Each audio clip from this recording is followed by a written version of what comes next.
1, 2, 3, 4. Who are we missing? Oh, Steve's missing. Okay. I'd like to call to order the Board of Supervisors for our April 26, 2011 board meeting. Would we all please stand for the Pledge of Allegiance? I pledge allegiance to the flag of the United States of America and to the republic for which it stands, one nation, under God, indivisible, with liberty and justice for all. I have one announcement. The board meeting scheduled for May 3rd, 2011 has been canceled. Thank you. We'll move forward to the consent agenda item. The following items are expected to be routine and non-controversial. They will be acted upon by the board at one time without further discussion. Any board member, staff member, or interested member of the public may request that any item on the consent agenda be removed for further discussion prior to the board's taking action. Does any board member wish to pull any item on the consent agenda? I'll pull item number 4. Any other board member? Any staff member have any item they wish to pull from the consent agenda? Is there any member of the public here present this morning that has any item on the consent agenda, items 1 through 7 inclusive, they wish to have discussed with or by the board prior to the board's taking action? Peter? 3, please. Peter's going to pull number 3. Any other public member? Seeing none, the chair. 5, please. Any other public member? Chair is open for motion on the balance of the consent agenda as presented.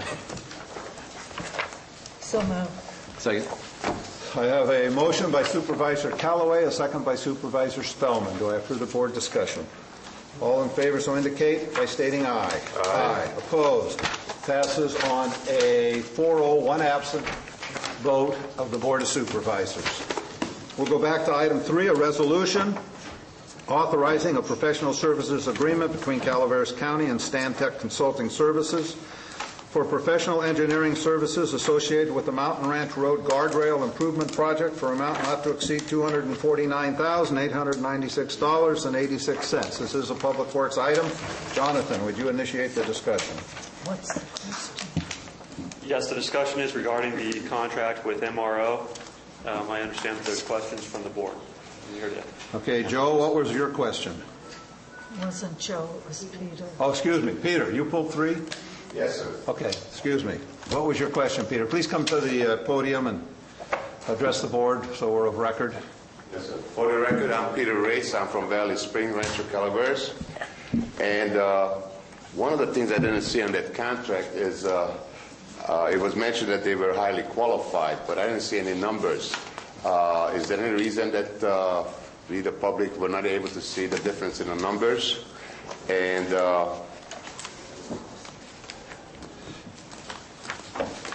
is how that Centex qualified as the best agency, and have they filled out the conflict of interest statement that's available to the public? Also, I would like to know is there being vendor for the United Nations, number 3108, vendor for the United Nations, has anything to do with it? Is the idea that this company is registered from New York? It's a Canadian company. It's the same one. And how come the FEMA had no say-so about what they're planning to do? So if those answers could be addressed, I would really appreciate it. Okay, we'll see if we can get them addressed. Jonathan, I guess the first question is the qualifications for Stantec. This is a response to item number 3. I'm going to refer to Matthieu Holloway. He's our staff project manager on this item. Okay, fine. All right, my name is Matthieu Holloway, Calaveras County Public Works. So Stantec Consulting Services was a number of 6 firms that were evaluated. Stantec Consulting Services. Speak right into the mic so we hear it. Stantec Consulting Services was the most qualified firm based on our review committee's decisions. Did you say 1 of 6? Yes. So 6 separate firms submitted proposals. Stantec Consulting Services was the most qualified. We followed procedures following in the Local Assistance Procedures Manual. as a function of this being a federally funded project. And so we abide by the guidelines based on that because it is a federally funded. So so the paperwork and documentation requirements, we follow the LAPM. And so all that information would be sent to Caltrans as necessary. Okay, I think you asked something about FEMA. What was it about FEMA, Peter? FEMA was not addressed at all as far as one of the agencies that would pay any interest, or is that particular project anything to do with any potential flood? No, this project doesn't have anything, it's not involved with any flood projects. Is that what FEMA said or you said? This was scoped as a guardrail project, guardrail installation, and a roadway widening project. Okay. There's no... Okay, so FEMA doesn't have any FEMA criteria. Okay, any other questions by the board? Sir, I also asked that they file a conflict of interest statement. They filed a conflict of interest statement. They've submitted the paperwork for the required paperwork, the exhibits that are required by Caltrans. Okay, And so, okay. That they filed a conflict of interest statement in this county, sir.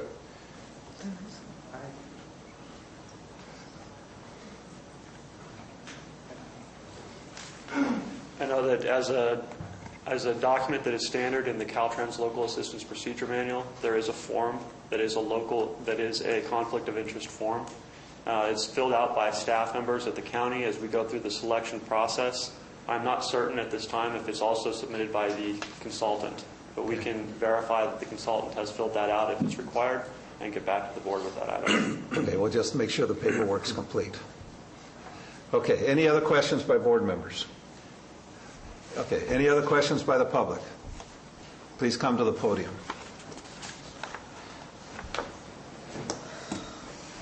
Good morning. I'm Tanya Dowson from Valley Springs.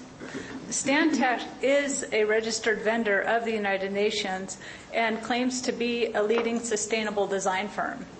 The wording the progressives use sounds innocent enough, but their words have specific meaning. Typical of the United Nations schemes, the wording has already been used against the taxpayers to substantially influence our governments. It's understandable that most people might not think twice when they see the word sustainable. I do, because the so-called smart growth and sustainable development agenda tried to worm its way into Valley Springs until it was brought to light. And because our neighbor, Amador County, was actually paying dues to the United Nations International Council for Local Environmental Initiatives. For those who think the United Nations Agenda 21 are just some paranoid conspiracy theory, here's a copy of a letter from ICLEI, the International Council of Local Environment Initiatives, chastising Amador County for not renewing their membership. The membership was paid for with real money from taxpayers. This was no conspiracy theory. Why can't we find someone to do the job from Calaveras County? Why do we have to have a leading sustainable design firm that's affiliated with the United Nations? Okay, if you want that record or that letter to be of record, you need to leave it with the clerk. She'll be happy to give it back to you or send it back to you. Okay. Thank you. Any other public comments?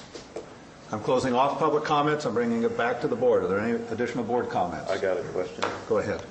Mateel or Jonathan, of the 6 firms that are listed here, are any of them local? well, Stantec has an office here in San Andreas. Stantec is a New York corporation. Their primary office that we deal with is out of Rancho Cordova. They also have a regional office here in San Andreas. What about the other remaining 5? Let's see. I don't have that information of where they're based out of the other 5 firms. Is any consideration given when your committee sits down to do the evaluations? Is there any consideration given to a firm if they're local? We follow the procedures that are based out of the LAPM because it's federally funded. So we follow those guidelines. Well, it still following those guidelines, it doesn't mean that you can't, and I'm not sure, but it doesn't mean that you can't put some additional qualifications in there on top of that, considering if they're local or not, and giving them some upgrade for being within the county. Well, as far as I know, Stantec was the only firm that had an office here in San Andreas. Yeah, Canadian company, sir. Peter, we're at the board now. We've closed off public comment. Okay, so you don't know if any of these are local. You don't know if they have a local office here. Yeah, I'm not familiar with. Don't have that information. Okay. That can be acquired if the board needs it. Okay, thank you. I have a comment. Okay, go ahead, Darren. In regards to Mr. Race's comments about these people being local or where their offices are located, I think it's no secret to some people, and I know you're probably being rhetorical in your questioning, or maybe you're not, but a lot of these people, especially with the project as big as this jail project that we have coming up, they're Canadian-based. They have an office in Rancho Cordova, and now I'm hearing they have one here in San Andreas. It's not uncommon for these companies who do a lot of project work, especially with some big projects rolling out in the county that we have slated right now to open.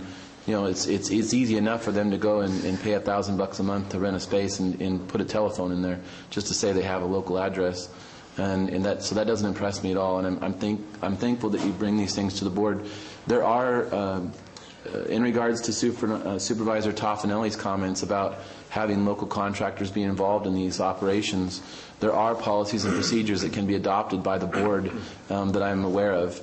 That is, there can be a preferential listing of companies that are located in and around the county where there can be a preferential schematic drawn up in these lists of companies that we do business with that are known to be good businesses that are local. And other counties have similar things where, say the lowest bidder comes in, and the lowest bidder is from Sacramento County, and then the next bidder up is from Calaveras County, but the difference between the lowest bidder and the next up is maybe within a 10%. There's ways that you can structure that by the will of the board to create a program where, if it's within a certain percentage, that you can go with the local person as a caveat to try to keep more dollars local. Other counties have those programs. It costs a little bit of money of staff, for staff time to be able to initiate those things and to maintain them. However, I would submit to you that if those companies that are local, maybe in collaboration with the Calaveras Builders Association or others, they might be able to do something where they give back a certain percentage of their funding from jobs that they do here in the county to help offset the cost that the county may incur for staff time to maintain this list of local contractors. So it's kind of a win-win, you have money to make money type of thing where both sides collaborate together. It's something that we can do.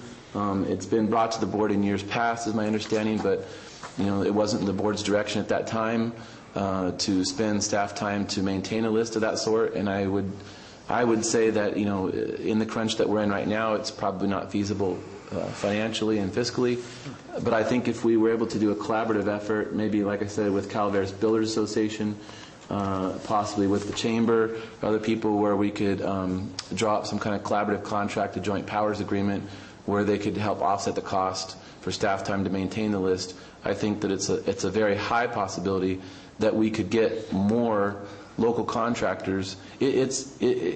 We constantly hear this, and I just got a phone call last night again for another guy that's bidding on the jail, and he's ticked off because he's probably not going to get it. And we never put anything forward like that because there wasn't a lot of construction going on before, and we're worried about the cost, apparently, the board in past years. So now that we have this huge project between the jail and the courthouse, there's going to be $90 million worth of construction going on. It's the biggest thing that's ever happened in terms of construction. And we don't have a system in place to make sure that local contractors get their fair share. So, it's my goal before this project is over that we're going to have something like that in place. And from the sounds of Supervisor Toffanelli, and I'm sure Ms. Callaway and Supervisor Tryon and Steve, if he was here, hindsight is 20/20. So what a few years back might have been inconsequential or not worth spending time on for the board at that time is very substantial and worthwhile now. We do have a local preference for projects that are funded by Calaveras County. No, ma'am. Not according to Zachariah, staff member. No, we do. Okay. We have a local preference for... Okay, we can bring that back as a separate issue and another time that raises its head. Okay, any other board comments? And the chair is open for a motion on item 3. So moved. I have a motion by Supervisor Callaway. Do I have a second? I'll second. I have a second by Supervisor Toffanelli. Do I have further board discussion? All in favor will indicate by stating aye. Aye. Opposed? Passes on a 4-0 vote of the board. We'll move forward to item 4, a resolution approving a professional services agreement between Calaveras County and MRO Engineers Incorporated for engineering design services for the Jenny Lynn Safe Routes to School project for an amount not to exceed $177,995 for a term to expire December 30th, 2012. This also is a Public Works issue. Supervisor Toffanelli pulled it, so why don't we go to you and what are your questions, or are you going to wave a flag for it? Wave a flag for it. I saw this CUSD superintendent of schools here and also a board member, Sherry Roosh, Mark Campbell here. I thought I would pull it with them being in the audience and see if they had any comments on it they wanted to give. Have they read it? Are you aware of it?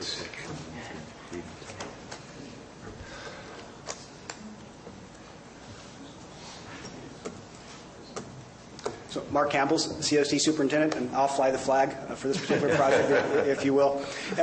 If you want to talk to particulars of the project, obviously Jonathan is more well-versed in that. In terms of the level of need at Jenny Lind Elementary, I can speak to the safety aspect of constructing a sidewalk that will link basically from the clubhouse to Baldwin to Jenny Lind Elementary along Driver Road.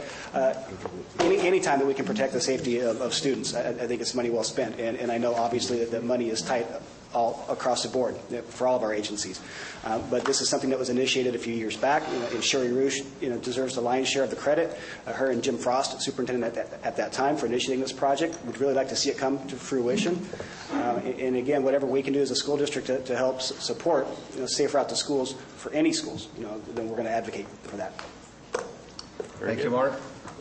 Any other board questions? Any public comments? Chair is open for a motion.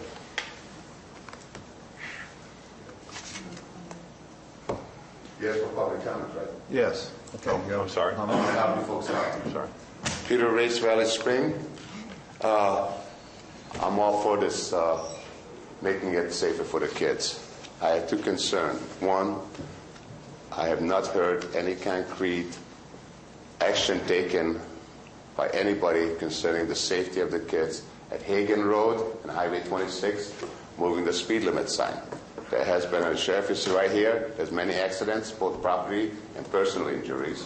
That's one thing. The other thing is, because so many of the properties in that area is in a flood zone, proposed flood zones, is Highway 26 in a flood zone, because it's way below all the individual properties. What, 17,000 properties going to be in a flood zone? Are we putting money into this that's going to end up antiquated by being in a flood zone? Can somebody who's going to do the job can reassure me that it is or is not in a flood zone? It is a public road. There's going to be more than, 2 inches, 12 by 12, 2 inches deep, or whatever is required by flood zone. Is Highway 26 along that line in the flood zone? And I would like to know, Fish and Game, how they're going to do about diverting any potential flood zones before we spend a whole bunch of money on it. Thank you, Peter. You're welcome.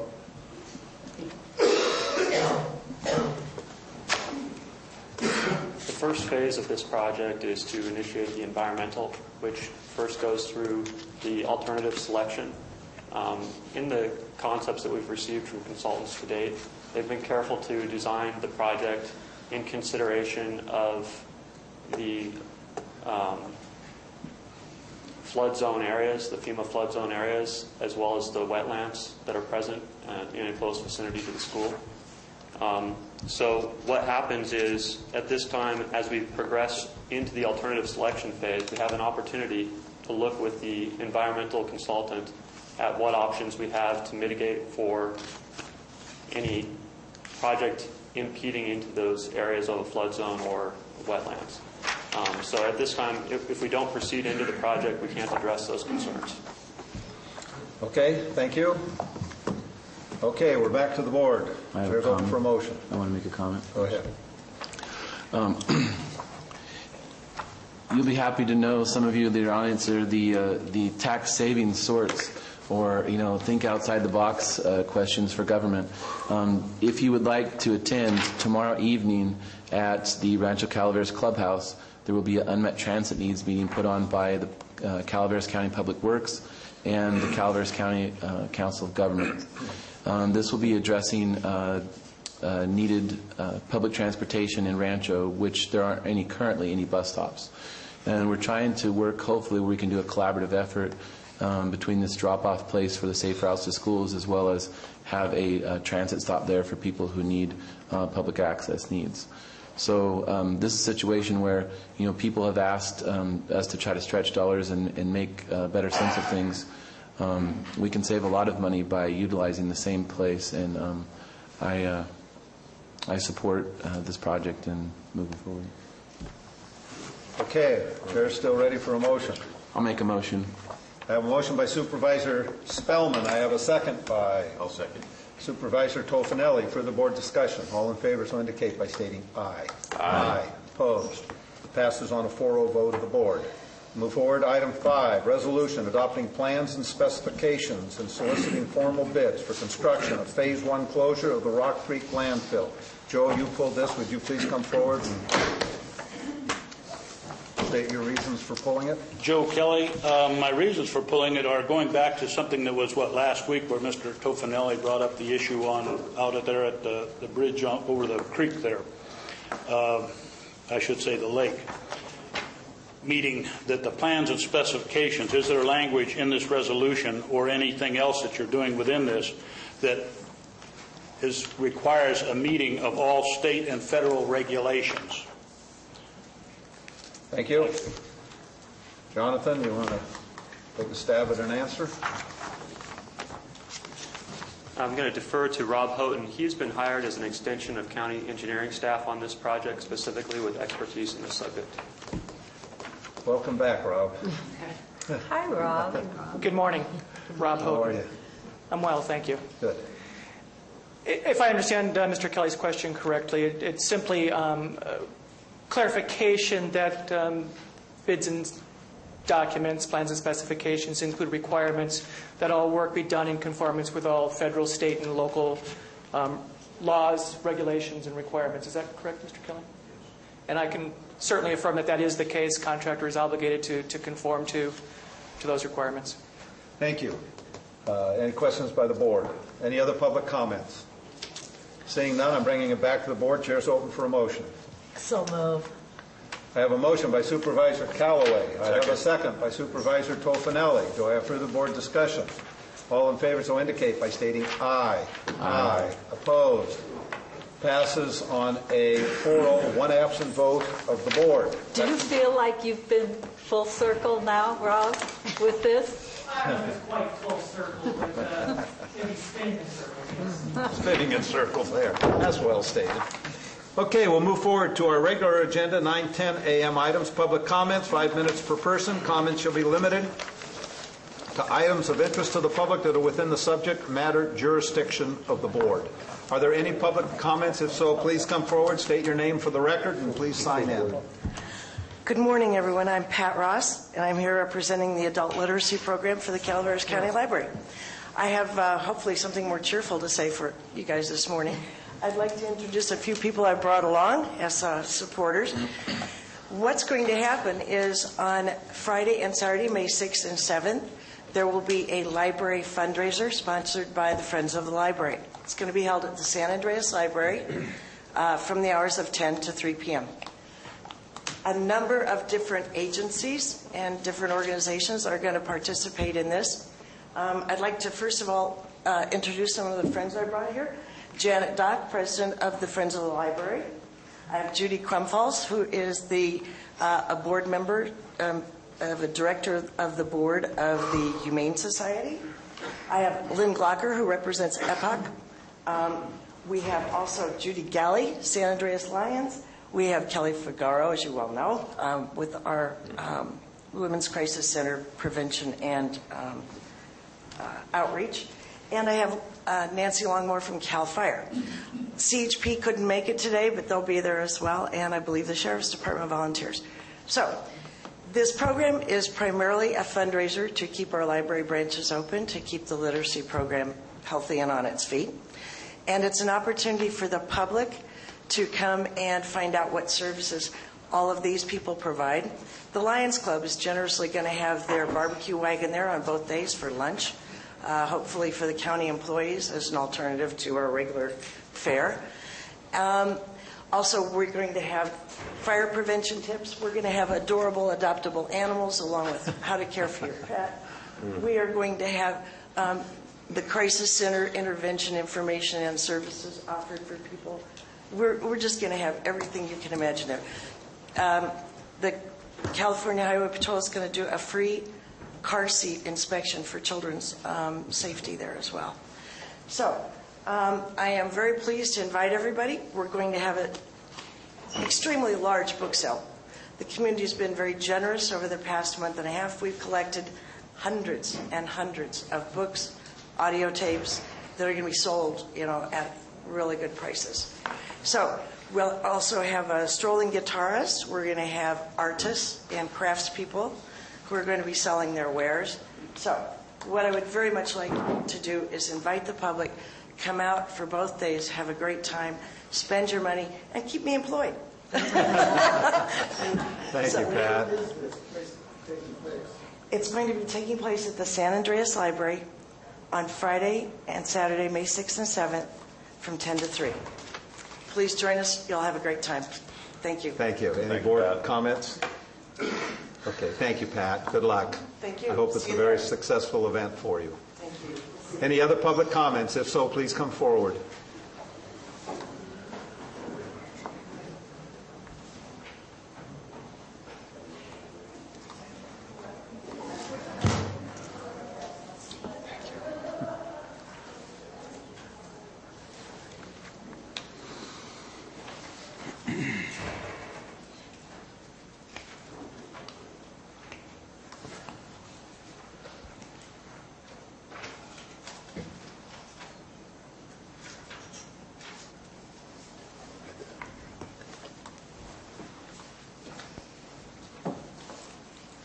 Good morning. My name's Bonnie Newman, and I'm from Double Springs. And I brought with me today a newspaper article about the workshop that was presented last week on medical marijuana that I didn't see any of you folks at, but very interesting information was shared on how home care providers need to address the issue of medical marijuana for their patients. So the only, and I'd just like to thank Dana, and I think that one addition to this article that what we learned, of course, is that law enforcement wants medical marijuana users to be legal. And the first step can be by contacting the Calaveras County Public Health Department and asking for the application packet and following the 5 pages of guidelines to allow you to be within the law. And that's where it starts. And if you are legal, then the law enforcement will have no problems as long as you're very forthright in your objectives with your identification papers and or card. And secondly, I handed out something very important, and I'm not sure it's been mentioned here at the Government Center, But if everyone could please take one of these and please pass one. This is so important that I'm going to call attention to what it says. And this is the Area 12 Agency on Aging survey for the next 4 years that they are going to be projecting our needs in Calaveras County and what issues need to be addressed. They're asking anyone 50 years or older or anyone caring for someone 50 years or older to please fill out this survey and staple it and put it in the mail because it's already pre-stamped. Please complete this survey if you are 50 years of age of older and live in Calaveras County. If you have trouble filling out these forms, you may have someone to help you. If your spouse is 50 or older, please make a separate survey for them. If you've already done this survey, do not do it again. This survey is anonymous. The Area 12 Agency on Aging and the Area 12 Advisory Council are conducting this survey in Calaveras County to measure the needs and concerns of the local area. And for anybody that is not able to get their hands on this survey, you can obtain it by calling 1-800-510-2020. And I'd just like to say the Area 12 Agency on Aging is probably the most established program in 3 counties which addresses issues affecting older adults. Right now they're in the midst of a series of workshops assisting care providers for the elder and the physically disabled. They've really done their homework on a lot of these areas, and if we can help them in any way, give the information necessary to help them decide what's important in Calaveras County, this is certainly our chance to impact something that will impact us. And although some of you may not be 50 years old, and I had asked you to take one of these papers anyway, you know somebody that's 50 years old or will soon be 50 years old or older, and this can be very important to them. And just one little swing for what I think is important. There is no adult daycare in Calaveras County. As of the end of this week, there is no adult daycare in Amador or Tuolumne County any longer. The nearest adult daycare is secured in Sacramento or Stockton. So you have 30 seconds, Bonnie. Okay, please keep that in mind when you're filling out these forms, and I will leave them down here for anybody that needs them. Thank you. And I thank you. Any other public comments? If so, please come forward.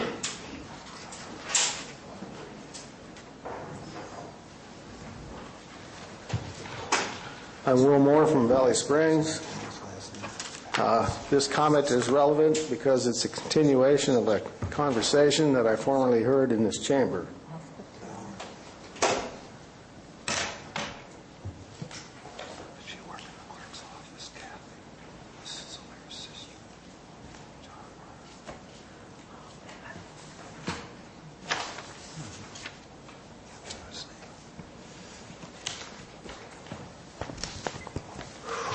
The preamble to the Constitution of the United States is a brief introductory statement of the Constitution's fundamental purpose and guiding principles. Preamble. We, the people of the United States, in order to form a more perfect union, establish justice, ensure domestic tranquility, provide for the common defense, promote the general welfare, and secure blessings of liberty to ourselves and our posterity, do ordain and establish this Constitution for the United States of America. I'm Will Moore. I'm here to defend the constitutionally elected government for which we voted and which we have from a wrecking crew who would demolish what they perceive to be an evil, socialist, nanny-state government and replace it with an even greater evil that they don't perceive. They would save us from a perceived evil predator state in Washington, D.C., over which we actually have some legal control, and replace it with a corporate state of Wall Street gangsters, and predators over whom we have no control at all. These people would throw away a functioning democracy that we have, imperfect though it be, for some ideological bird in the bush. Recently, I heard an argument about Fannie Mae and Freddie Mac lamenting the fact that American taxpayers are holding huge debts via those agencies. There is an argument that those organizations should be privatized and that the government should get out of the real estate business. I agree philosophically, at least in part, with that argument. I resent our government holding a lot of toxic waste at taxpayers' expense. I believe that people who created all of that toxic waste should be eating it instead of us. But there is a problem with that idea. The United States government has a constitutional mandate to promote the general welfare of we the people. The government had no choice but to buy up a lot of toxic waste to meet that constitutional commitment. Last summer I took a road trip before the big run-up in gas prices. I drove south to L.A., then east to Arizona and Arkansas. From there I went up through Missouri and Illinois and Wisconsin to the Great Lakes. I drove down through Michigan and east through Pennsylvania to New York City. Down the East Coast to Florida, across the Gulf Coast through Alabama, Mississippi, Louisiana. From there back to Arkansas, Oklahoma, and Texas, and back home. 17,000 miles in 39 days. I got to see a lot of rural and small-town America. I got off the interstates and out into the hustings. On the way to New York City from the Great Lakes, I drove through Detroit. I got off the main highway, went right down through the main gut of the town. I got off that route and out into some of the neighborhoods. I got into neighborhoods so empty that there weren't even squatters living in them. The traffic lights on formerly busy streets were turned off to save electricity. There wasn't enough traffic to justify a stoplight. There were blocks of empty houses, so empty that there weren't even any cars parked on the street. There weren't even any abandoned cars on the streets. That's pretty empty. Privatizing Fannie Mae and Freddie Mac, it could happen here. Hey, it was an eerie situation. Privatizing Fannie Mae and Freddie Mac could do that.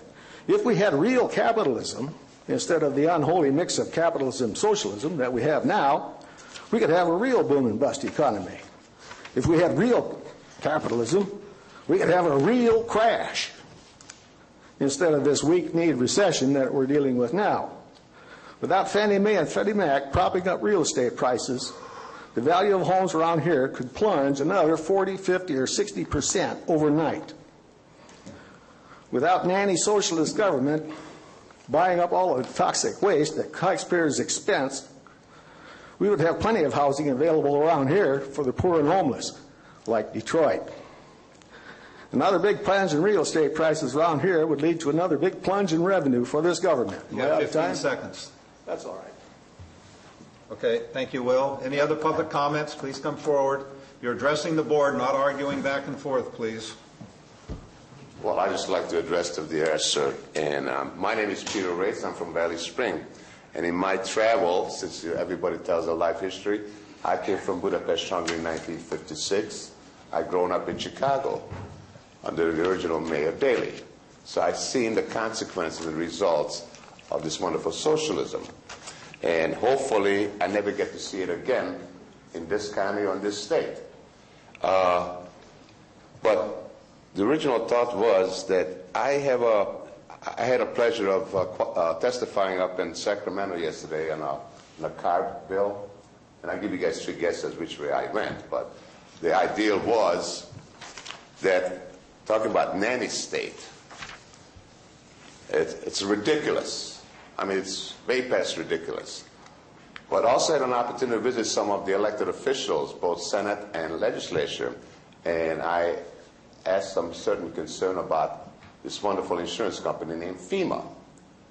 And they informed me a lot of things that I don't know if it's intentional or through ignorance, that some of my supervisors are not willing to maybe disclose the effect to the board, the fact of maybe some departments, and I sure hope that I realize that the board want to tell the truth, but I sure prefer to tell you gentlemen or ladies, tell the whole truth, so somebody else doesn't have to make people look kind of foolish.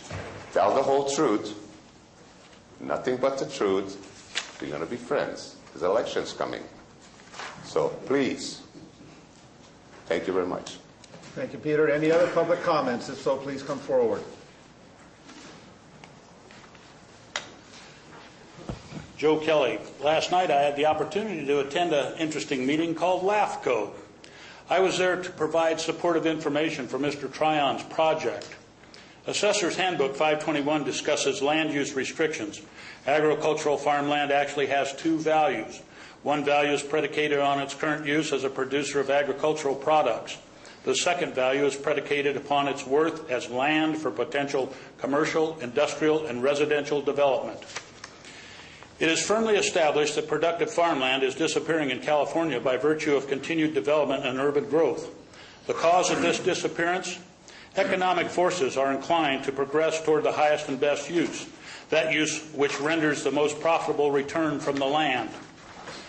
Legislative acts, the Clean Air Act of 1970 and the Clean Water Act of 1972, the Federal Endangered Species Act of 1973, and the California Endangered Species Act impact the ability of agricultural producers to carry out many long-standing, routine agricultural practices or to maximize the productive capability of the land use due to land use restrictions.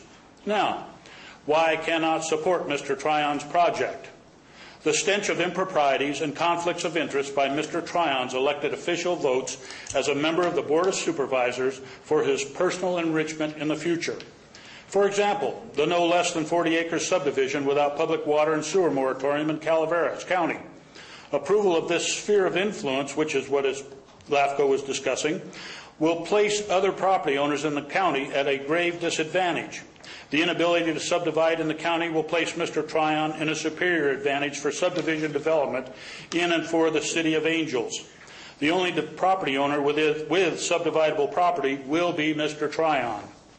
The adoption of housing element, June 2010, in particular, Chapter 5.8, potential housing constraints, potential governmental constraints, general plan and zoning, including general plan land use designation and land use categories. Mr. Tryon's negative vote on Trinitas eliminates competition. Chair of the Board of Supervisors, Chair of LAFCO, member of the Council of Governments, his power of influence. Highway 4 bypass, Highway 49 bypass across Tryon's property and the Wagon Wheel project. The special planning sphere of influence proposed by the City of Angels. The potential of special favors, future considerations, zoning and concessions. Mr. Tryon's false advocacy of agriculture.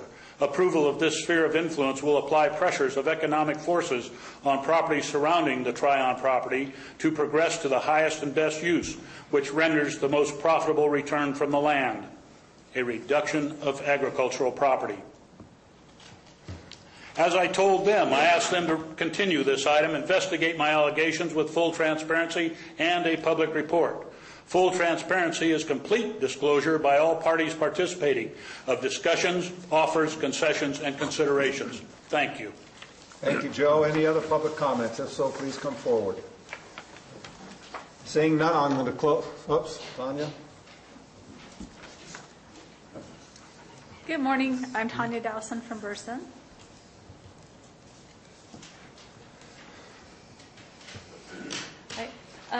Many of us who expressed our concerns about the wording in the Earth Day resolution that was brought forward by the Calaveras High School Earth Club have been falsely accused of bullying the children. Our criticism is not with the children, but with those exploiting the children to further a tyrannical agenda. Simply labeling something sustainable does not make it sustainable. One of the adults listed as an advisor to the Calaveras Earth Club is an influential progressive named Carrie Williams. Carrie Williams is a co-author of an article titled A Manifesto for Progressive Ruralism in an Urbanizing World.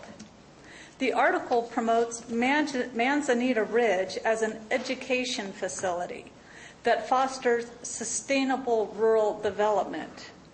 It features Manzanita Ridge as an example of progressive ruralism and calls for cultural change and a new land ethic for the 21st century. According to the article, and I quote, "One of the more serious concerns in this is the rising power of the property rights movement, eroding the institutional capacity of progressives to plan for the larger common good," unquote. Carrie Williams accompanied the Calaveras Earth Club on a field trip to Manzanita Ridge. Most people around the world have no concept of private property, as it's been recognized in the United States. Most people in the world live under a system of governance in which the state, the king, the czar, the crown, the prince, or whatever, owns all of the land and all of the resources. Individuals are denied the privilege of using the land and its resources individuals are granted or denied the privilege of using the land and its resources only as the rulers decide. Teaching children to forfeit their property rights in exchange for the common good goes against the American concept of freedom and property ownership that our country was founded on. Global citizens require global governance, but the American concept of freedom is an impediment to global governance. Ideologies, even for the common good, that undermine individual liberty and property ownership are anti-American. Thank you. Would you leave a copy of that with the clerk so she can make a copy? Thank you. Any other public comments? If so, please come forward.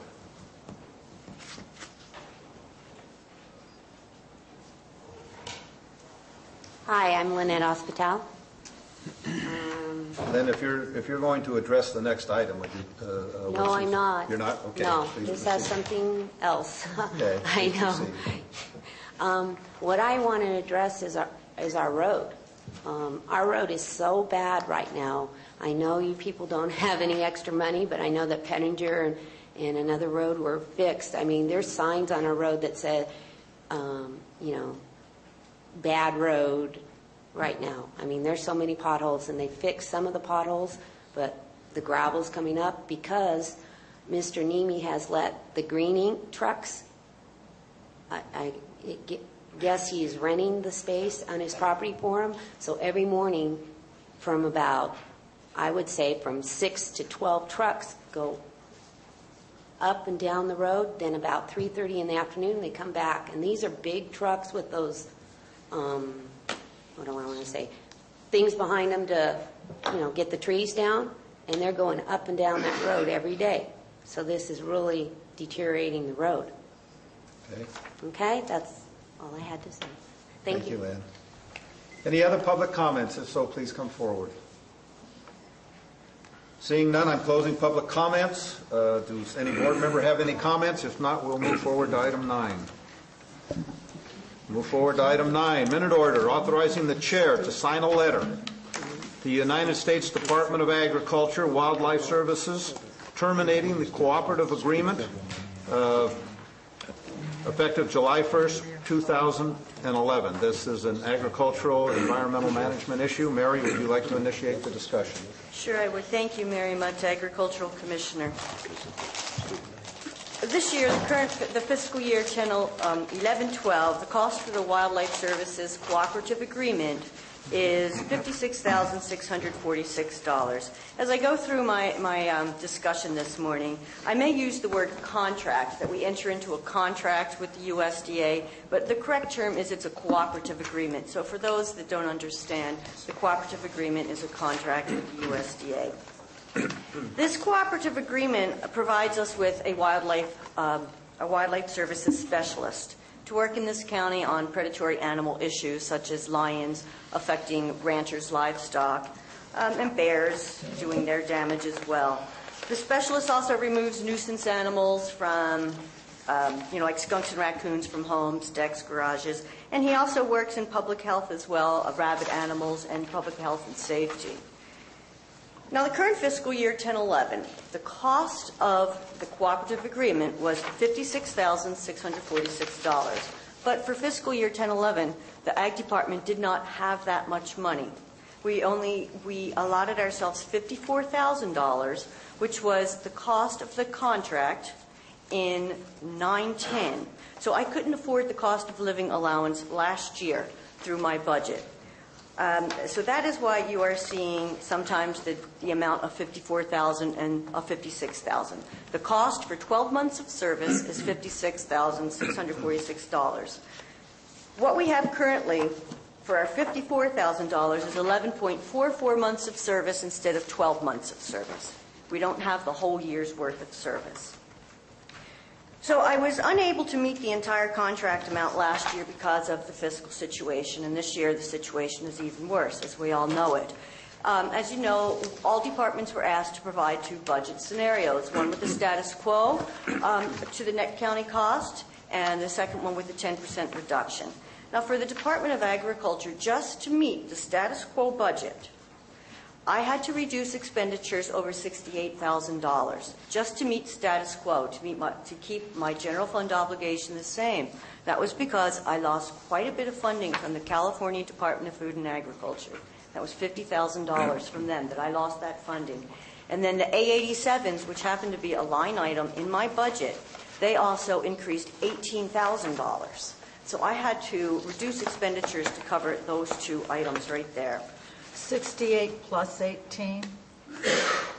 No, 50,000 from CDFA plus 18,000 in the increase in my A87s. So for the status quo, I needed to reduce $68,000.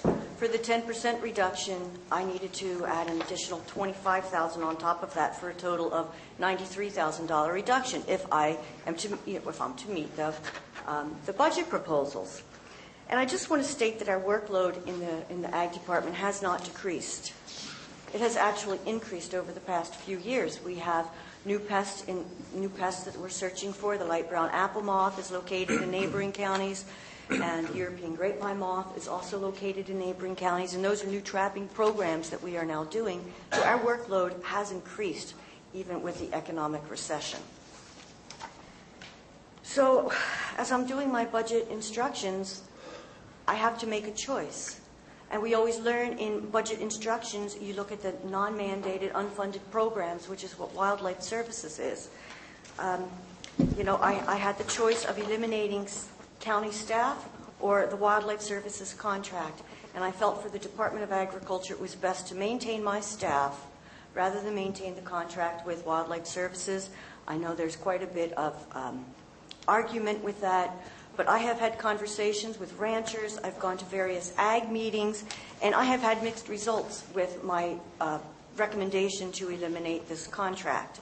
I've had some people that say, we've had some great service, we really do need the service, I don't know what to tell you, Mary. And then I've had other individuals say to me, we don't need the program, you can eliminate it with no adverse effect. So there's mixed groups out there.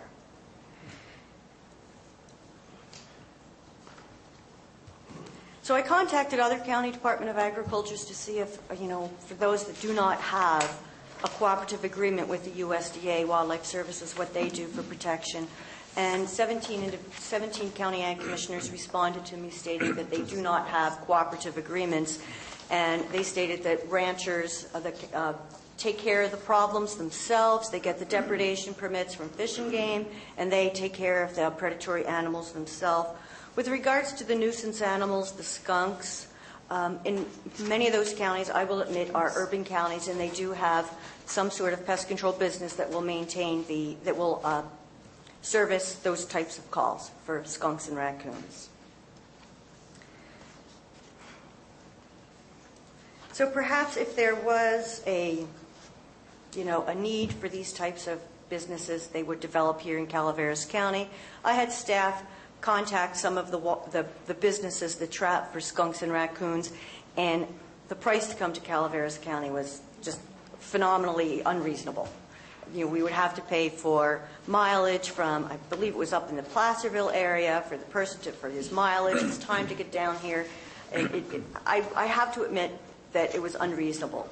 But with a need, perhaps a local business would become, would be created. I also must say one other thing, because I have to keep everything open. I'm not trying to hide anything. But it has been stated that there is a policy, a United States Department of Agriculture, Wildlife Services policy that says if we drop the agreement, if we drop out of our agreement, and in the future we plan to get back into it, we will have to pay 100% of the price. We currently pay 63% of the price of the Wildlife Services guide, but they say if we drop, we will have to pay 100%. So I asked the acting state director for a copy of that policy to see who, what, where, when we agreed to such an agreement. And he has not been able to provide me with a copy of the policy, and he thinks it might be more or less a gentleman's handshake of a policy. And so my argument to him is, well, I'll just ask someone with really good argumentative skills to argue with them, and let us go back in when the times change and we have more funding, and we will continue to pay just our 63 or so % instead of the 100%. So, I know this is not a pleasant decision. I know it is not looked favorably by everyone in the ag community, but I'm looking at protecting the ag department and the staffing and the tasks we do, and a contract with the USDA. If we enter into this contract, I will be losing 5.5 positions. One of them is a full-time biologist, and again, it's facing just this contract with USDA. So with that, those are my reasons for recommending that we terminate the contract with USDA Wildlife Services and maintain a functioning ag department. Any board questions of Mary's for Mary this time? I have a question. Go ahead. Did I hear you correctly that if we were to fund this $56,000 for this to continue with this service, that you would lose 5.5 positions in your department? It would be 5.5 positions. It is 1 full-time equivalent ag biologist and 4.5 seasonal positions. Okay. Thank you for clarification. Mary, I have a question for you. Let me follow on Derek's. That just seems like an awful lot of positions for $55,000. I mean, it's hard for me to think that we're going to lose a full-time biologist. What are we paying the full-time biologist? $56,900 are his total costs, including benefits. Okay, so then, I mean, if you had to offset $56,000, it would be 1 position, not 4 or 5 positions. It seems that way, but there wouldn't be the staffing available to do all the programs that we generally do that bring in the revenue. So as I start losing 1 person, I have to start losing a revenue-generating program, and it keeps spiraling downward until I am losing people and losing revenue-generating programs. Okay. A second, I lost my train of thought here. Okay.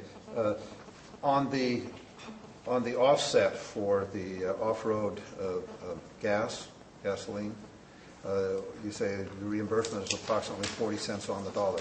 What is the total amount that is allocated to wildlife services that we recoup from the gas tax, the off-road gas tax? There is no specific allocation to any program.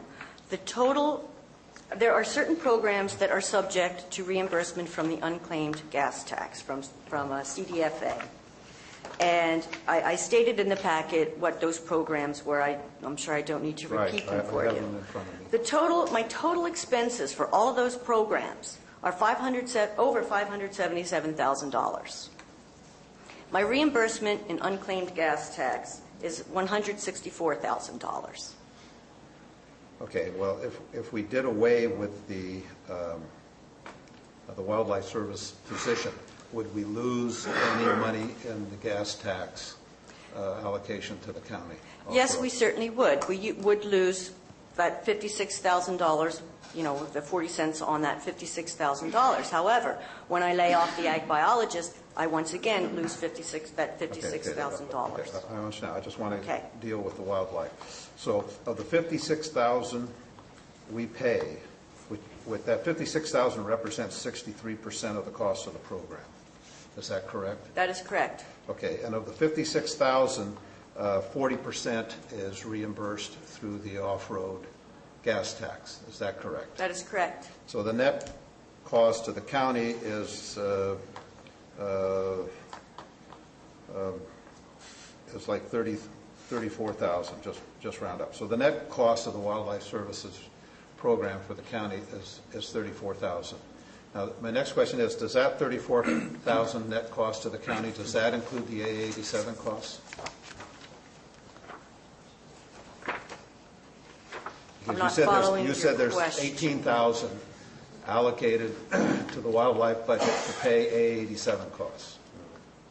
Is that correct? I don't think so. No, because So it's a where's contract. where the 18,000 of A87 costs? Where did that go? The A87s are simply a line item in my budget.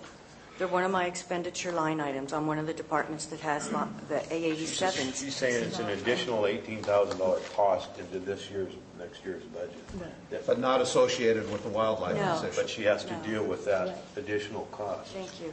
Yeah. Oh, okay, Yes. excuse me. I was thinking you were allocating that as an additional cost that was associated with the wildlife position. No, That is it's not. No. Okay, so the net cost of the county of the wildlife position is approximately $34,000 plus or minus.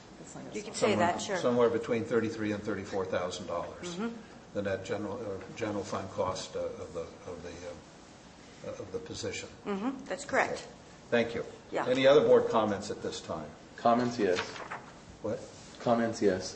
Okay. Before, are we going to open it to the public before we take a vote? Before I open it to the public, are there any more board comments? I'd just like to make one comment just briefly before it opens to the public, and I can leave the rest of my comments for the end. But one of the things I'd like to make known, and I know there's people here to make public comments on this. I've received a lot of correspondence from this, and not only from people in my district, in District 5, in Rancho Calaveras and Copperopolis, but I've received correspondence from people that live in the Arnold Avery area. I've received correspondence, people who live in District 1 in Gary's area, out Hospital Way, out in Wallace. I've received correspondence from people in West Point. I've got a wide variety of correspondence from this. Yeah, and the thing that's most ridiculous, and I'll address more at the end after the public comments, but before the public comments, I'd just like to say one part of my comment is that, it's been made known to me that there's something called a transient occupancy tax, which is basically like when people stay at a hotel, they pay a bed tax or a room tax or whatever you want to call it, TOT, transient occupancy. There's a hotel tax. Calaveras County is the second lowest in the whole state. I sat next to the lady from Trinity County up north, which has virtually no tourism whatsoever that I'm aware of, and they have like a 4%. And we're the second lowest of 58 counties in the state at 6%. The state average is 10%, and it goes up to over 20% in some counties that are highly traveled and have a lot of this conventions and things like that. So one of the things that we rely on in this county, I know especially in Marita's district, is tourism and people who rent cabins and things like that end up doing equestrian activities or wintertime activities, things like that. And, I have lived in the high country for brief periods of my life, and, things like raccoons and bears and those kind of things, if you have a cabin and you can't, worry about your Lexus getting broken into, mauled by a bear, because you can't go to your cabin without your, these people come up with $100,000 vehicles, spend a weekend in their cabin, and the thing gets, opened like a tuna can by a bear. That's not a very good experience. And so it's my position that, at the very least, we could adopt a policy where Calaveras County increases their TOT to the state average, which is 10%. We're not going to be, by any means, the leader in charging people a transient occupancy tax of 10%. That's the state average. And just increasing it from 6 to 10% to the state average would give us hundreds of thousands of dollars in revenue. that could help offset the cost for things like this, that in return would facilitate more people to be able to stay. If we do away with this program and people's vehicles get molested by bears and raccoons and things like that, they're going to be less likely to travel to the county and spend tax dollars here. Okay, so this is the transient occupancy tax for people who do stays at hotels and cabins and these type of things can help pay for the cost to take care of these issues. It's a perpetuating thing, and this is a solution. It's a very easy solution, and nobody would in their right mind would look at this from a business perspective and say that this would be a horrible decision because it just makes sense. I know there's been a pushback for a number of years, and I'm a very staunch conservative constitutional person, so this is very against my grain to advocate for higher taxes. But in this case, it's a tax that directly results in more tourism rather than less, which increases the revenue to the county. So to me, this is something where we really have to face reality and say it's time. It's time for Calaveras County to be in the same boat with at least the state average for transient occupancy taxes, which those things could be used to pay for this cut that we're talking about. It would pay for this 3 times over. The TOT has to be voted on by the public. The board has no control. Well, let's have the board champion it and get people to vote on it. We have 3 times, but the budget for TOT at 6% for Calaveras this coming year is $360,000. If it was increased an additional 4%, it would be $144,000. That's gross. That's not net. So, and out of that additional 4%, there's a lot of people that want. I mean, I think the discussion should be open, but the public has to vote on it. It's not in the control. The board only has control on whether they put it on the agenda or not. Okay, I think we need to get back to the issue before us, which is the wildlife position. We can have another comment on increasing taxes or whatever at another time. I have some questions of Mary. Mary, I'm looking at the sheet that was provided, the information sheet in our packet. And I have a couple questions on it. Most of the correspondence that I got had to do with trapping of animals. But I'm looking at the information sheet provided here, and it looks like this service provides a lot other things than just trapping animals. For one of the things here, it lists technical assistance for projects, 148 of them. Leaflets distributed, and I'm not sure why this is on here, but there were 18 leaflets distributed, and I'm assuming when he goes out to a property for some purpose that he hands the property owner one of these leaflets, giving information on environment that they're being nuisanced by. I'm assuming that's part of this service also. It also says specialist in county, 7. My question to you is, do we have to have, if we enter into this service agreement, do we need to have all of these services provided, or can we just narrow it down to having a trapper come out and do the actual trapping and do away, maybe honing down some of the budget here by doing away with all these other things? Because I think most of what the comments I got was the trapper portion of it. Mm-hmm. For clarification, the trapper portion, is that the skunk raccoon portion or the lions and bear portion of trapping? I think it's the whole trapping service altogether. I got complaints from raccoons to lions to coyotes to bears. Having him come out and removing all of those animals, that's the gist of my comments that I got. All the other services that listed here and are being provided, nobody gave me any comment about doing away with those. It was basically protecting their livestock or their personal property by having an animal removed. So again, my question is, if we enter into this service contract, is there any way to hone it down just to provide the service of trapping when a phone call comes in, and I'm assuming it comes to your department, and then you dispatch somebody out there? Is it possible just to contract for the service of trapping a specific animal that's creating a nuisance? I may have to defer a bit of this question to Wade Carlson, the supervisor of the program, because we have no control over the employee himself. He receives phone calls from our department, and we forward the phone calls to him. I have had some discussion about reduction of the contract amount, and again, I would, if I say something wrong, I would hope that Wade will come up and help me out. But if we reduce the contract amount, it puts the USDA employee on furlough. And it doesn't mean that he will be available for 3 days a week and 2 days off. It would be for one contiguous chunk of time. So to answer the questions, can we have the trapping program without the technical assistance projects and the service visits? I'd like you to ask those questions of Wade if you would allow that. Fine. Would that be appropriate to have Wade come up? Wade, can you answer some questions? Wade, would you like to come up? Rita, you have any comments or I have questions questions of Mary? of him. No, not at this time. Okay. Just for the record, I wanted to state something. What? When I was talking about correspondence I had received, Marita mentioned that it was probably something, she insinuated that it was probably something that we all got emails from people, but I wanted to make, for the record, I do have a personal friend that lives in West Point that lost 3 goats in the last 12 months.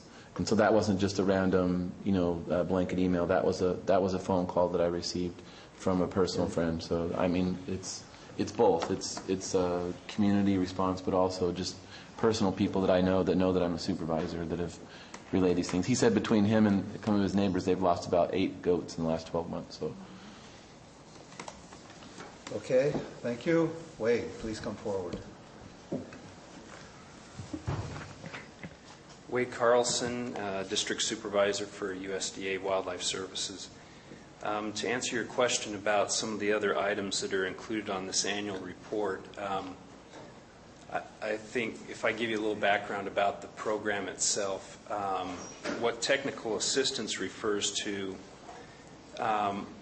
it's an integrated part of our program. Before we go and trap and remove animals, we give recommendations to citizens on things that they can do to try and resolve their problem. These are non-lethal means that they can use to try to deal with the problem that they're having. A lot of times we are giving them this information prior to going out and making that initial site visit. Sometimes it's at the same time, So it's something that that we would provide. It's something that we provide anyway. It makes sense to educate the public about things that they can do to eliminate, things that would attract wildlife to be there on their property, causing the damage that they're doing. So that service would be provided regardless whether we enter into this agreement or not? In counties where we do not have a cooperative agreement, we do provide some limited technical assistance. That is part of us being a federal agency and a federal program, is that we will provide that information. That same information is also available on our public website. People can access it that way. A lot of times that's how people make contact with us that live in counties that don't have a cooperative program with us. They've seen this information on our public website. They've tried to employ some of that. Some of that has helped, but hasn't totally resolved the problem, and so they're contacting us to seek other assistance in using direct control to remove specific animals that are still causing damage. So this contract or this agreement, I'm sorry. Go ahead. Trying to understand the basis of it. It doesn't matter if we had 5 calls in a 12-month period, or we had 5,000 calls for assistance in the field. The price would still be $56,000. It's not a per call basis. There's no way to determine that. I mean, this is what your funding is for an employee, and we're paying for your employee to provide the service, regardless whether he gives us assistance that year or not. Is that basically what the function is here? You're paying a portion of our employee's salary because it is a cooperative program. That's true. If you look at that report, though, there's a lot of work that is generated in this county. If you look at that, total service visits, 733. Technical assistance projects, 148. Animals removed, 348. And then it also details the damage that's varied by, different categories: agriculture, human health and safety, natural resource, property. So this county historically has had several employees doing this type of work. A few years ago, the board voted to reduce the contract, and fortunately, Amador County was able to increase their contract to take the employee that worked half-time here in Calaveras, and he's now working full-time in Amador County. So over the years, this program has been decreased to the point where now you only have one person in the whole county to take care of wildlife damage issues. What was the maximum we had, Wade? I'm not sure prior to that. The USDA has had at least, it's gone back and forth between having a federal supervisor and a federal employee. Sometimes there were county employees and with a federal supervisor. Since I've been here, there has been 2 employees in the county up until 2 full-time equivalents. Since I've been here, 1.5. That half-time position was shared. That's when I went to Amador. Yeah, that's when Bill Watkins went to Amador County. Thank you. Has this always been the norm since you've been here, where the county pays for the service? Yes. Yeah. We have these cooperative programs throughout counties all over the state. As far as reducing time and just putting a contract together for services provided on a per-call basis, is that something that you might, in these economic times, given the fact that Amador and the other counties are experiencing the same type of situations we are here, that is something you might look at, that we could get it down to, so much per call? I don't know where I would put this employee. Right now, the counties that have cooperative programs in my district are down to the minimum 1 employee per county. In fact, I have 2 counties that share an employee. So they don't even have a full-time program right now. So to put my employee someplace else to keep him funded, I don't have anywhere else to do that. So, but if you look at the report, the work that's generated in this county justifies having someone here full time. The workload has not decreased. In fact, it's increased, which is understandable because of losing that half-time position. Does this employee live in the county? Yes, he does.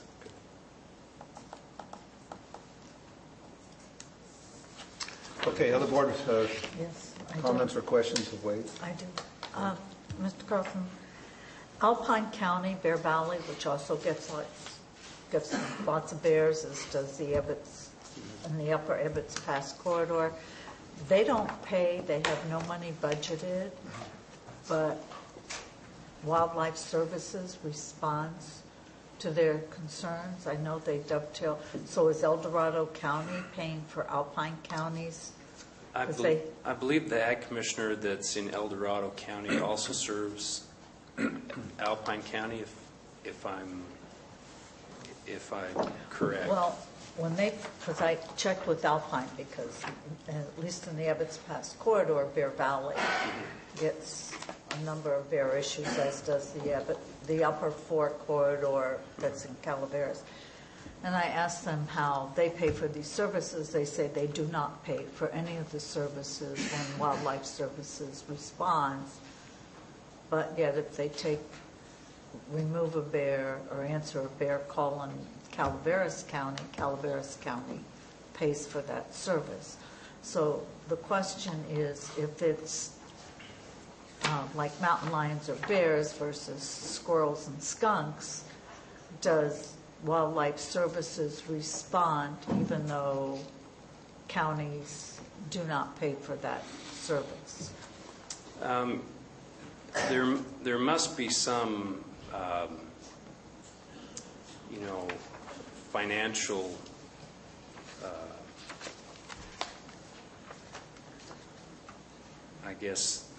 coverage from, I assume, El Dorado County. That's not in my district, so I can't really comment on that. But there must be. Is there a way, if there is a response to just nuisance animals versus the predatory animals, is there a way that Wildlife Services can bill the public for those services? I have a skunk under my house, or I have raccoons, or... You mean, is there like a fee-for-service? A fee-for-service system.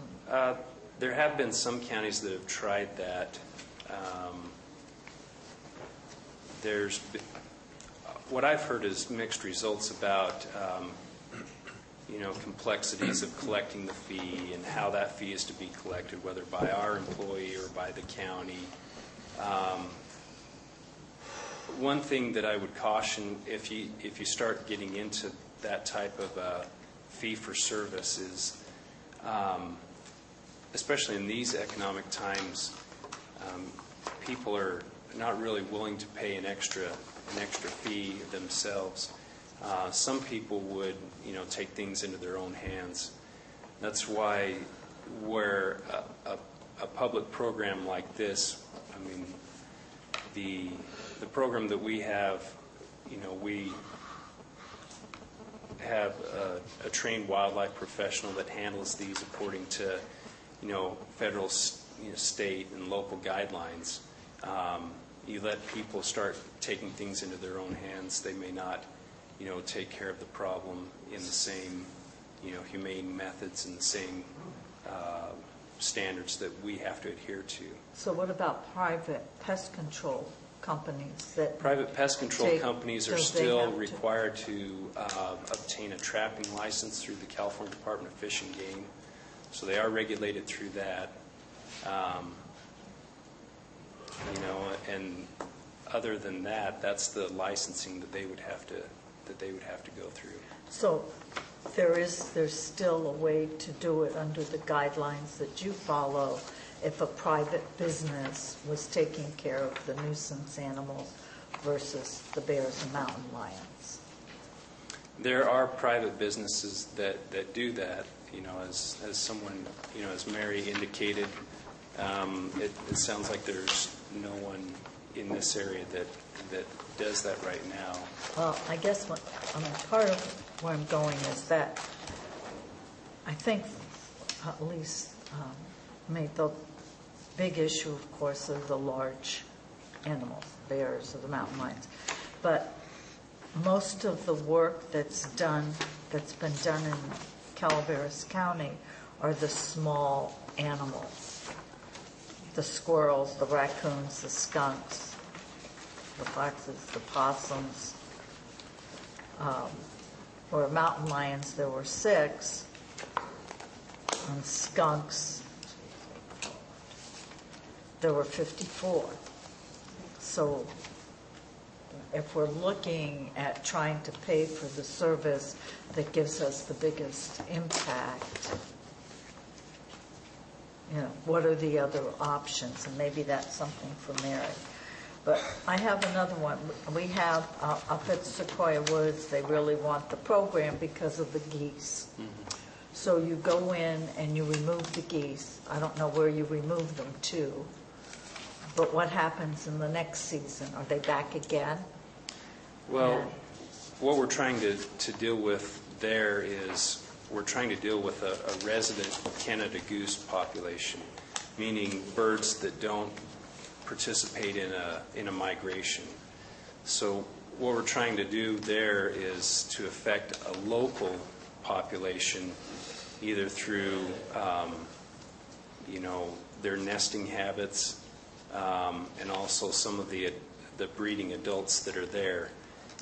As you know, waterfowl that are raised in a particular area imprint on that same area, and these birds don't leave. This is a problem not just in California but across the nation, where the U.S. Fish and Wildlife Service has had to address resident Canada goose damage across the nation. So they've put together a resident Canada goose management plan and allow for certain provisions, and some of those provisions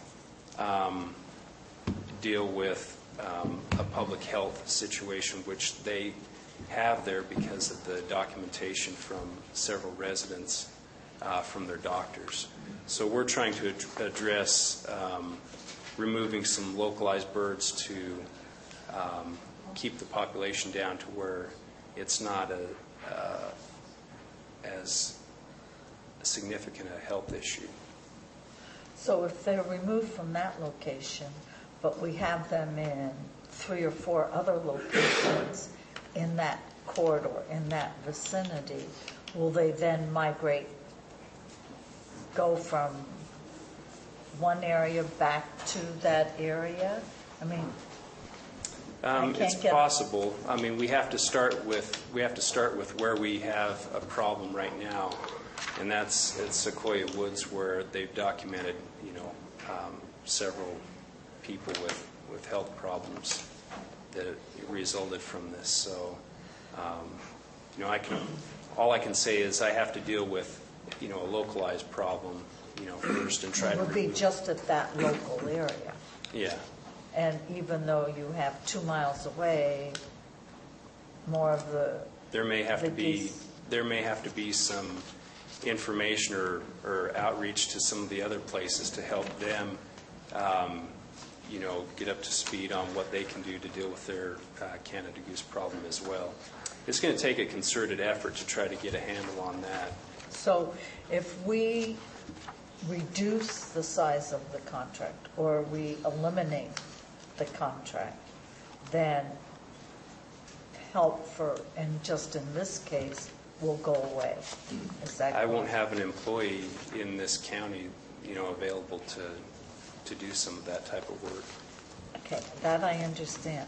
But the service, even though a staff member might come from El Dorado County or Kern County or Tuolumne or Amador, would put it on their to-do list. It would be as time permits. As time permits. So the service would still be available. It just wouldn't be as readily available. Correct. And is that true for the large predatory animals, for bears and mountain lions, or is that if it's an imminent hazard, does the Wildlife Service then respond within somewhere? We don't respond to, depredation incidents in non-contract counties. The only thing that we would respond to that we have a funding mechanism is the California Department of Fish and Game does have a fund that we use in throughout the whole state, which would include non-contract counties to address public safety situations. For us to utilize that funding, the Department of Fish and Game would have to deem it a public safety and then ask us to come and remove that animal, and then we would be able to access the funding to do the work in that situation. And most of the work that's done by Jim, I see him sitting there, I'm going to use his name, is it for the ranchers, for animal removal, or is it for... It's utilized by a wide variety of citizens. I mean, you brought up the issue about, Canada geese at the golf course. Also the raccoons. It's been brought up about absentee owners with their cabins, damage to cabins. So this program isn't a solely agriculture based program. No, I understand that. I was just trying to see if Jim has 200 calls for mountain lions, or the bulk of them of course, it only says 6 on the sheet, but are those on ranches, or are those... Anywhere from ranches to small ranchettes, people that have, a small flock of sheep or goats. Okay. So for bears, there were only 3 bear calls in a year. There were 3 bears removed. Yeah. It That doesn't mean that there's... freed. Yeah, removed 3. That doesn't say how many you might have taken down. Well, there were 3 that were removed. What you don't see there is how many service visits were spent, trying to deal with the problem. Not every property that has damage that we set equipment on is that animal going to come back and we capture that animal. Or sometimes the technical assistance that we give to people when we show up to set a trap, that they implement that technical assistance and that resolves the problem. So there's other things that are going on why, the animals that are removed, may not reflect the total quantity of calls received. Does that complete your question? For now, is that all I get? Okay. Any other board questions? Comments? Okay, thank you, Wade. Thank you. I'll open it up for public comment. And we'll limit it to 3 minutes per person. Thank you.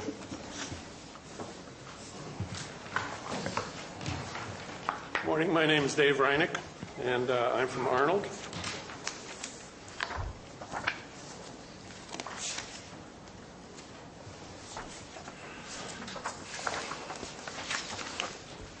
And I'm here to talk about the friendly geese. The nuisance end of that curve, you've got statistics in front of you, and the 2 ends of the curve don't include geese. You start with mountain lions and you end with sort of squirrels and raccoons.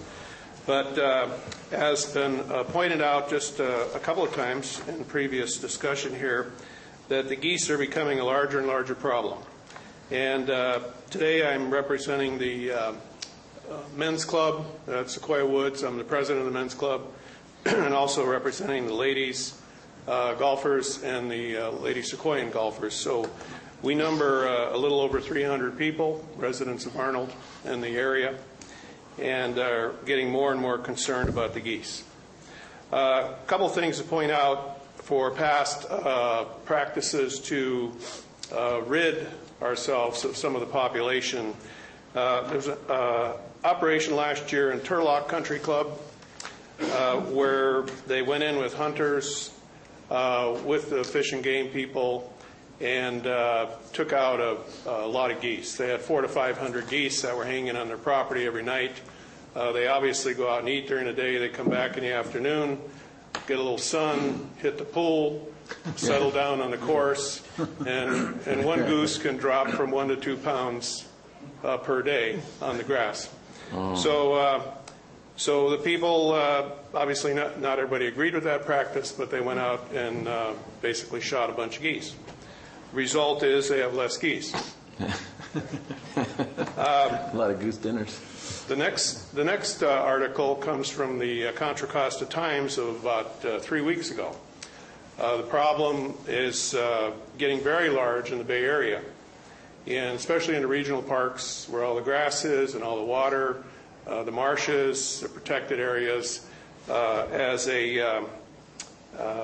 One of the biologists for the State Fish and Game Department said, we created habitat that fits all their needs. And I think that sort of sums it up when you talk about Sequoia Woods and the issue there. This issue resides in a lot of places. And what really happened here is sort of the perfect storm, if you will, for the time we're talking. We at Sequoia Woods, the ownership, Bob Russell's here today, the manager, and hopefully he'll say a few words, but we had worked diligently the last 3 years. You need to wrap it up. Okay. And anyway, I'll let him finish it out, but we support keeping the wildlife services, and hopefully we can solve our goose problem. Thank you. Thank you, sir. Ma'am.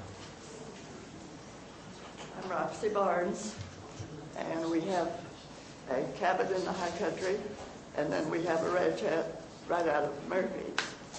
And the problem is getting not only worse, but much worse. We've had more problems in the last year than we had in the last 30 years. I had a bear come in, tear down my chicken house, my fence. I had a mountain lion come in, take down my sheep. And I had a skunk just last week. And there was at least 15 people on the road who needed help but didn't ask for it. The bear had visited them before they visited me. He actually took a lady's back door down with her there.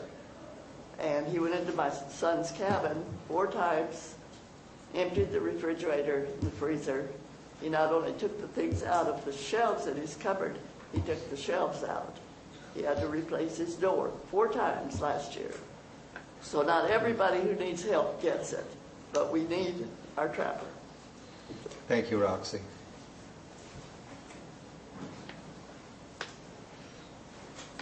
My name is Jim Leonard, and I live out Pennsylvania Gulch, Skunk Ranch area. And, aptly named, perhaps? Aptly. I've had occasion for the services to come out and take care of skunks for me at least a half a dozen times. My neighbors had 2 goats pasturing in my property that they lost. And then I had a goat lost, which the lion was trapped the next day. So, and this lion was trapped within 30 yards of my bedroom. We got a goat pen out there, and the female came in and made a kill. I went through the proper services with the ag department. Figueroa came out, set the trap, and we caught the cat the next night. So all of our neighbors out there have got dealings with lions and bears. Skunks and raccoons, they're pretty regular too, but we need that service because it's going to turn into a shooting gallery out there if we don't get somebody that knows what they're doing. Thank you, Jim. Good morning. My name is Frances Lanou. My neighbor, Rosemary Jerome. We as citizens don't want to have to pack a gun to go out and take care of our animals. We don't know how. We're not accurate shooters. We support keeping the trapper. We need the trapper. My neighbor has had, I've had 3 sheep killed. Could you speak into the microphone? Thank you. I've had 3 sheep killed in the last month. I lost sheep in 2009. I lost one in 2003. That time, the trapper trapped the lion, and I think that we're not safe, personally and animal-wise. Thank you. Also, too, part of the thing is when we do have an occurrence like this, and, mountain lions are scary. A skunk is bad enough. A mountain lion is scary. And the thing is when we lose an animal, and my animal lives in a cage now, and and she has to put her animals up at night to keep safe so we don't draw in, these kind of predators. The animal, if it does attack an animal, it has to be addressed within that day. If you have an animal that's been dead for a day or so, the mountain lion is not going to come back and get it. So, we're just speaking as one little bourbon mountain ranch. We don't want to carry a gun. Thank you. Thank you.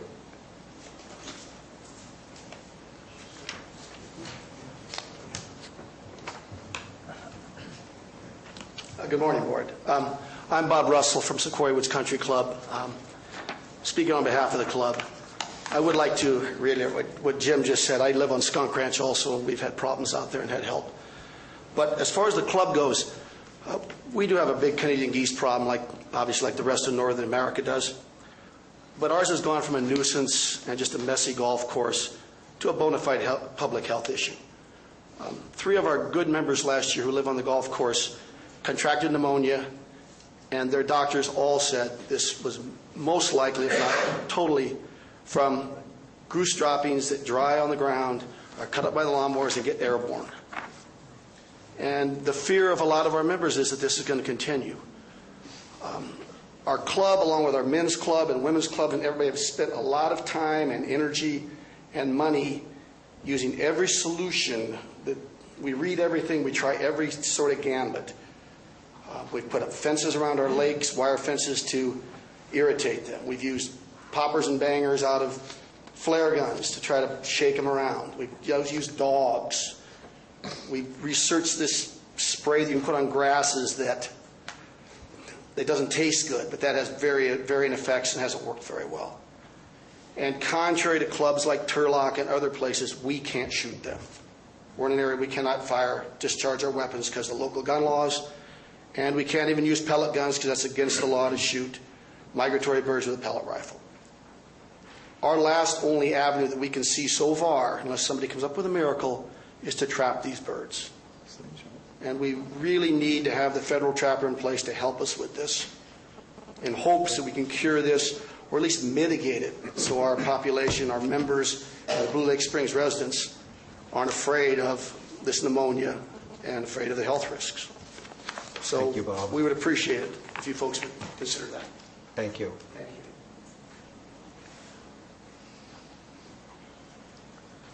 Jim Turley, SEIU.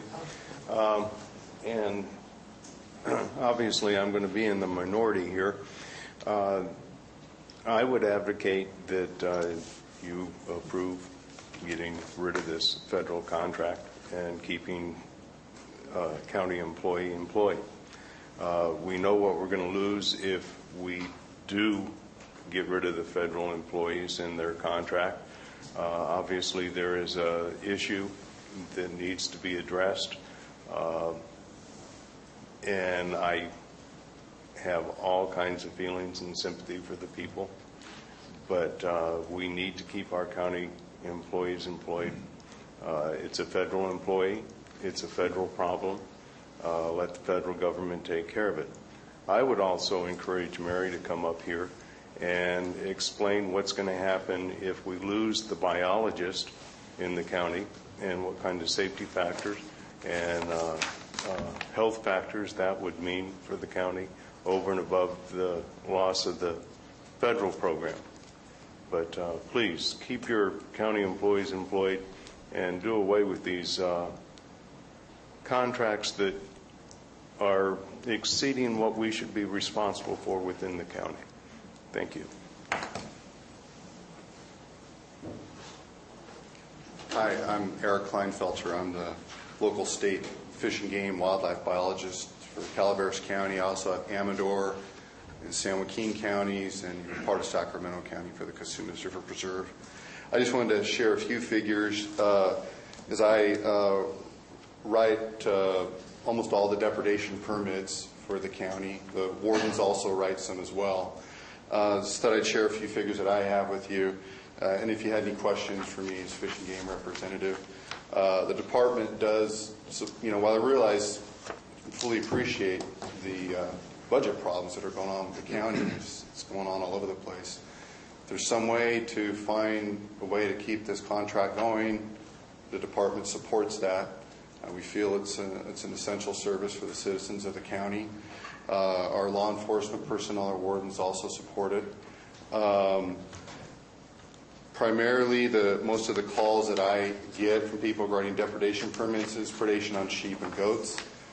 Jim and I did a little workup for the last 14 months. Jim, the trapper, I went back and looked at my call logs for the last 14 months. I had at least 60 calls for lion depredation, and those are ones that I forward on to Jim, and he goes out. We write,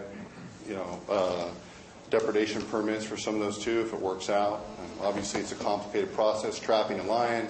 Jim's got all the expertise in it, but it's still a difficult process. I also got 25 calls for lion sightings, which I deal with, explain to people about, it's not necessarily a public safety issue or something like that, but I do get a lot of calls for this. And bears, I got about 35 or so calls in the last 14 months for bears, primarily dealing with cabin damage, chicken coops, and also beehives. And in the last 14 months, I wrote 15 depredation permits. We had 9 lions killed. I wrote 9 depredation permits for bears. We had 4 bears killed. And there's probably a few more that the wardens write as well. I'll give you a little long-term perspective. Since 1972 to 2009, 37 years, Calaveras County, out of 58 counties statewide, ranked 3rd for depredation permits written for damage on livestock for lions. And for that same time period, ranked 4th for lions killed out of 58 counties statewide. So, as you can see, Calaveras County ranked near the top for that issue. So I just want to share some figures with you. If you have any questions, I'll try to answer them.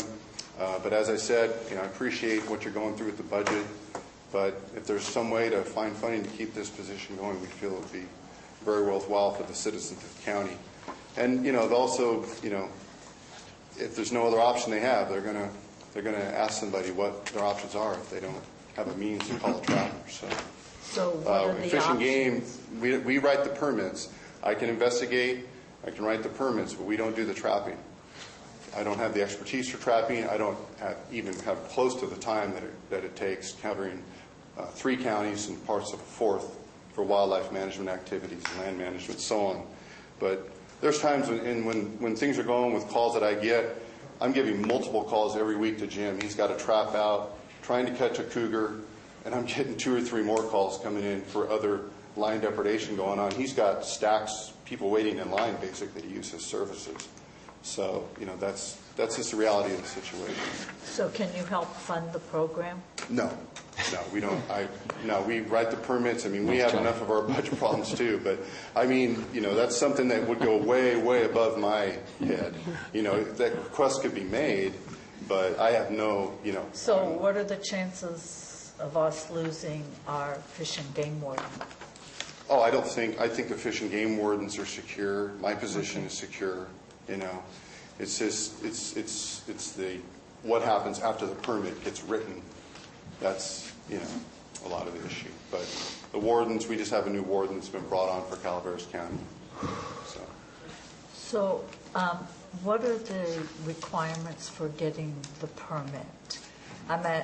We understand the ranchers, there's a volume, but if you have somebody who has a couple of acres and they have a couple of sheep or goats. All you need to do is prove the damage, attribute the damage to a certain animal, whether it's a lion or a bear or a coyote. And I know Jim takes out a lot of coyotes too. You can't trap coyotes hardly at all with the provisions we have. You pretty much have to call them in and shoot them. But you just have to prove damage and attribute that to an animal, and then you can get a permit. But not if you live in a residential area? Well, that falls into, when you talk about how you're going to dispatch the animal, if you were to get it, then you fall back to county rules with law enforcement about how you can discharge a firearm. if that's safe or not. So, Thank but most of my calls come from people that have sheep and goats. I actually rarely get calls from cattle ranchers. So, Thank you. I was going to say, just to add to that, the way that it reads, Marita, since I live in Rancho Calaveras, since a lot of small ranchettes from, one anywhere from a half acre to 6 acres. I live on just over 4 acres. It's my understanding we had some issues with coyotes and also bobcat. We trapped a bobcat and had the professionals do whatever they do with it once it was trapped. But it was an amazing animal, but it was helping itself to our chickens on a regular basis. But as far as I remember, the way the law reads is that if you have over 1 acre, and if you are discharging the arm with the permit, as Eric mentioned, and also it's done in a safe manner. Of course, that's open to interpretation, but discharging in a safe manner in a property that's in excess of 1 acre. So, as far as I remember. Thank you, sir. thank you.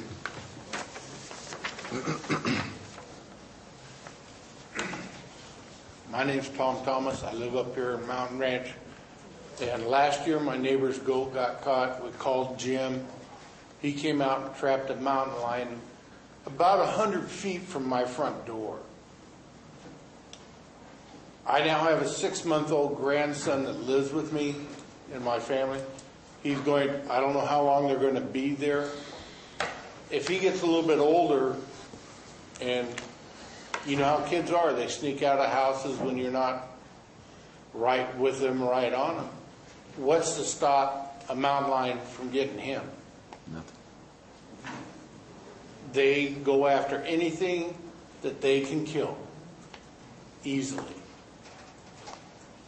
And even though I will take him out if I see him.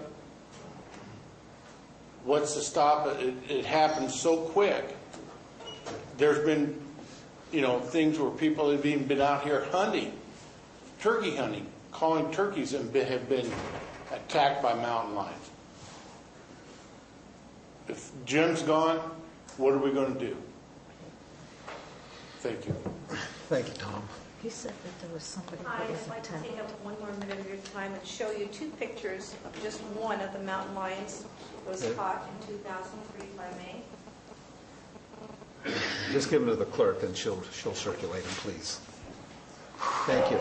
If you'd like them back, just see the clerk after the session. Thank you. You're back. Yep. You know me, I don't stay away. Not when it has to do with my livestock.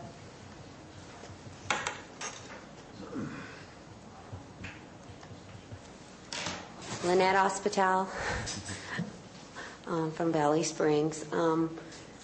With our family is hoping that you continue to keep Jim on. Jim is an excellent trapper. We have sheep and a big coyote problem. We've lost, from years to years, lost sheep to coyotes. If we don't pin them up at night, we lose more. But during the day, they're feeding, and coyotes are a big problem. I don't want to have to use a gun to, shoot either. These trappers are specialists. They know how to do what they do, and they do an excellent job. And most of the livestock people around this county really need this, so we don't lose our livelihood. All right, thank you. Thank you. Any other public comments? If so, please come forward. Excuse me. Yeah, good morning. Very interesting comments. It looks like everybody's covered a lot of things. I just had a few maybe clarifications or questions.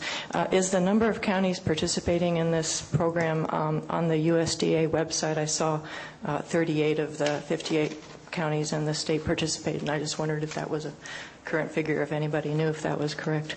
And then to be clear, the County Animal Services, do they have any responsibility at all for wildlife control or management? And in the packet it said that they may be getting more calls because of this, and I know that they don't have the personnel to respond to their duties already, and I would hate to add more workload to their jobs. See a couple other questions. I did notice in the packet that, yes, 348 animals were removed, but they conducted 543 field visits to assist the public. And I thought that was a pretty impressive figure, that they are really going out there and dealing with a lot of problems. So we've got not just a property and livestock damage issue, public safety issue, as people are saying. We have mountain lions in Rancho Calaveras. There's at least 4 that I know there currently, and I think 2 have been removed recently, which leaves at least 2. So they seem to be getting bolder, and they're losing their fear of people. So it's quite a concern, and I would hate to see people just getting out their guns and starting to try to shoot because they feel threatened and there's nobody to call to deal with the situations. Also, economically, it seems to me like this will save us more in wildlife damage than it cost us. If it only cost us $30-something thousand, our losses last year were already $36,000, and in a report that was attached, the losses to sheep, cattle, and goats could be 2 to 3 times higher than that without a predator protection program. And it seems like it would be just trading dollars for dollars, and we would actually be costing ourselves more economically if we didn't do this. So I just wanted to support this program. Thank you. Thank you. Any other public comments? If so, please come forward. Oh, I'm sorry. Thank you. Peter Race, Valley Spring. I'm surprised that up at that elevation you have wild animals. I've never heard of it before. Did anybody disclose it to these folks that they're going to get snowed in, don't get on high-speed internet, and they're going to have mountain lions and coyotes? It's totally new, right? I have coyotes on my property. My little puppy would chase them away. But what I like to point out is, because all these good folks really concerned about it, and they should be, why don't they pass the hat around and collect the money for it? It's only $54,000. I mean, I already subsidize their roads, the stone removal. I'm paying extra for my road. Hey, folks, all you wanted, go ahead, pass the hat around. It's a good deal. Now you got a chance to pass the hat around, or spend $4 or $5 a bunch of 12 gauge. That will take care of it very quick. I mean, that was taken care of before. So it's a simple solution for it, folks. Everybody chip in. You know there was a problem. There is a problem. There is a cost to it. You have an animal control for a sheriff department. Can you apply that $50-some thousand or whatever you're saving from the feds? Who's screwing you up anyway? Take that and encourage the local sheriff department to have traps and give it out to the ones who need it. I mean, you already have an organization here that's doing something like that. I mean, I know they're not qualified to teach kids how to ride a bike, but at least they have the qualification to pass these animal traps out to the folks who need it. I don't trust Fish and Game far as I can see them, and I would love to have them come up here to have a little debate on that, or USDA. But I do trust the local sheriff, and I do trust these people over here. They're not total dummies. They can take care of it. And if it's that so important for them, pass the hat around, create a CSA, I'll let them pay for it. Have a good afternoon. Thank you, Peter. You're welcome. Any other public comments? If so, please come forward. Tanya?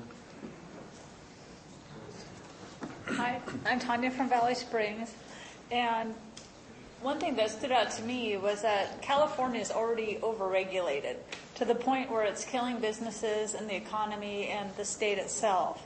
And I think a better solution to this whole thing would be to remove the regulations that prevent private businesses from solving these problems. So, thank you. Okay. I think you have to take that up at the state level. Any other public comments? Ryan, you have a comment? Brian Moss, Administrator of Environmental Management. It's very clear that we have a very difficult decision to make. It wasn't an easy decision for the department to make when we were doing our budget. I think Mary probably made that clear. There's no question and there's no doubt that the services provided by Wildlife Services is valid and needed. And therefore, again, it made this decision very difficult. So my comments would be this to the board. we're looking at one full-time equivalent of an agricultural biologist and 4.5 seasonals should the contract go forward. Also, the other issue that hasn't been brought up today, and that is if the board chooses to cancel this contract, it must be done 60 days ahead of time, which puts us into the end of June. So we really do need a decision today so that we do not impact next year's fiscal budget. And then finally, my last comment would be on the geese. Certainly health and safety, as the boards are well aware, I'm about health and safety. I do know that East Bay mud had a real problem, and public health and environmental health have been tracking the coliform bacteria levels in Comanche Reservoir over the last couple of years. This was done because East Bay mud stated that the coliform levels, the indicator organisms causing potential disease, were getting excessive. What East Bay mud did do is they did get a depredation permit from Fish and Game.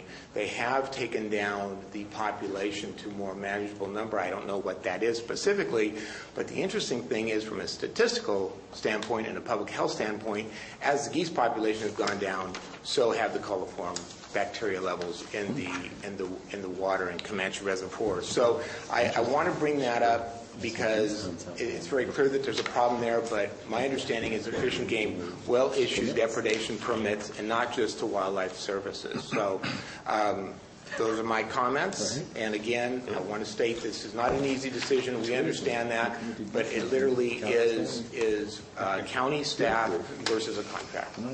Thank you. I have a question for Brian or Mary, either one of them, or the gentleman from USDA. If we agreed to send this letter out and then revisit when we do budget hearings, is it possible to cancel this letter before that 60 days? If we had found the money, the $34,000 in general fund to fund this after the letter's gone out when we're in budget hearings, is it possible to cancel this letter and continue the contract after this letter is sent out? Yeah, I mean, you need to come up to the podium, please. We are of record. Wade.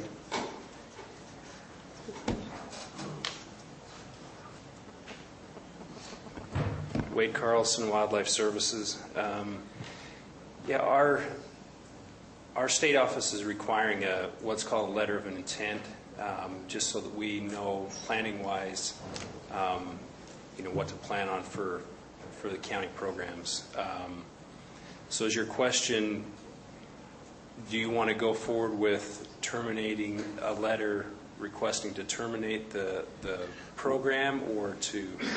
My question is this. Today we're being asked to have the chair authorize a letter to cancel the contract for the next fiscal year.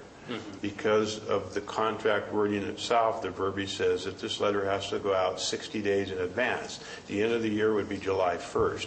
Right. Between sometime coming in May and June, we will have budget hearings for that fiscal year.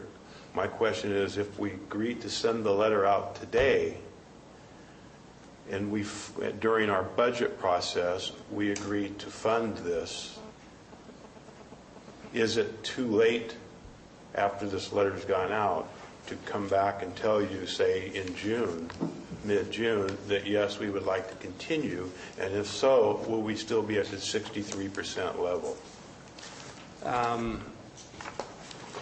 I would say as long as there was a signed contract by the start of the county fiscal year, then that would be sufficient for our department. So if we had a signed contract on June 20th, that would be fine? I would have to check, but that... I mean, can you do that for us and get back to either Brian or Mary? Because there's got to be some leeway here with the financial constraints that each county is going through right now. I'm sure this is going to be the only county that finds herself in this position as we move forward. So you know, the USDA has to acknowledge that and give us some leeway here to find money to continue this. Correct. Yeah, we understand that the financial situations are going to be tight across the state.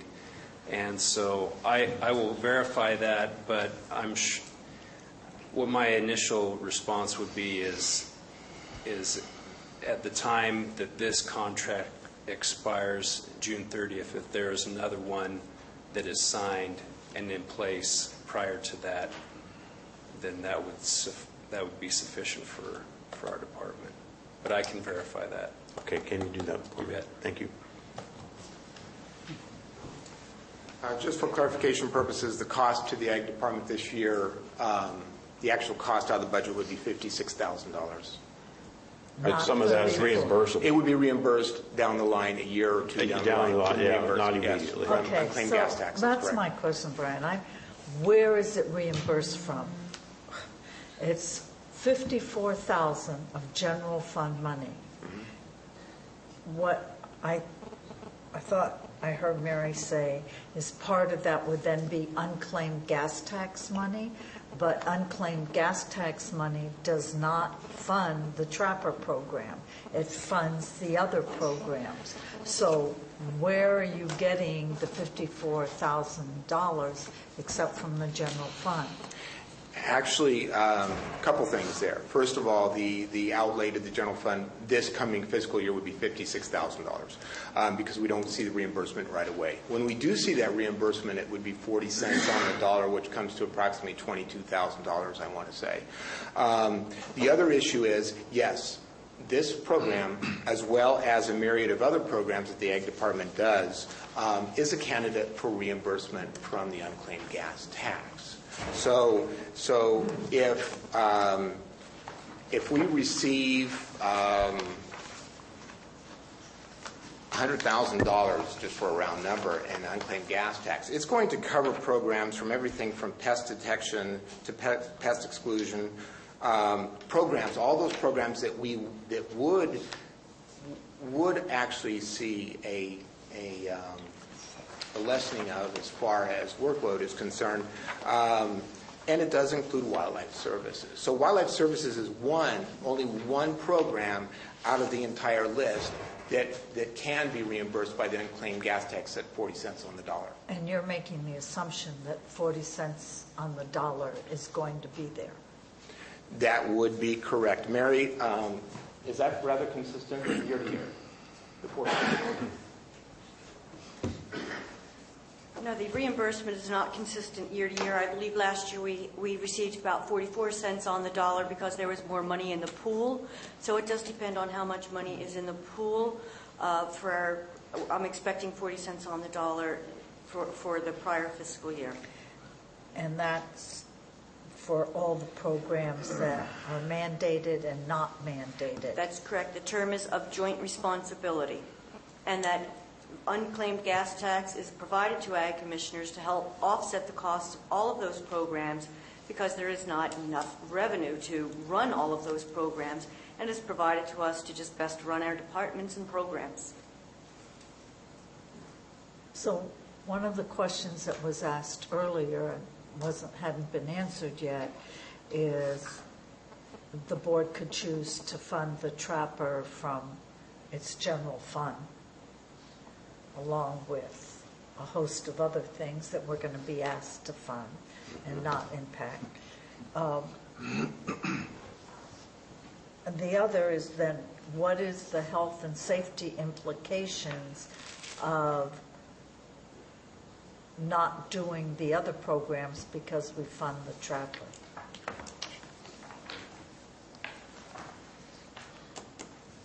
I did provide some information in front of you this morning, and I will just quickly go through some of what I feel the more important implications. Maintaining the contract with the USDA, it would put all of the, as I stated, our seasonal staff would be eliminated, and that would put our biologist deputy and myself into the field doing some weed spraying, some insect trapping programs. Our pesticide use enforcement program, the core programs of the pesticide use enforcement program would seriously be affected. The one we just approved a week ago. Pesticide use... The spraying program? Enforcement. No, that was for the non-regulatory roadside weeds. Okay. No, the pesticide use enforcement program is when the licensed inspectors of the Ag Department go out into the field and inspect individuals such as vineyardists or anyone else spraying pesticides, assuring that they are applying the chemicals safely, correctly, and protecting the health of the employee. That program would be greatly hurt because staff would be doing other tasks in the field and not pesticide enforcement.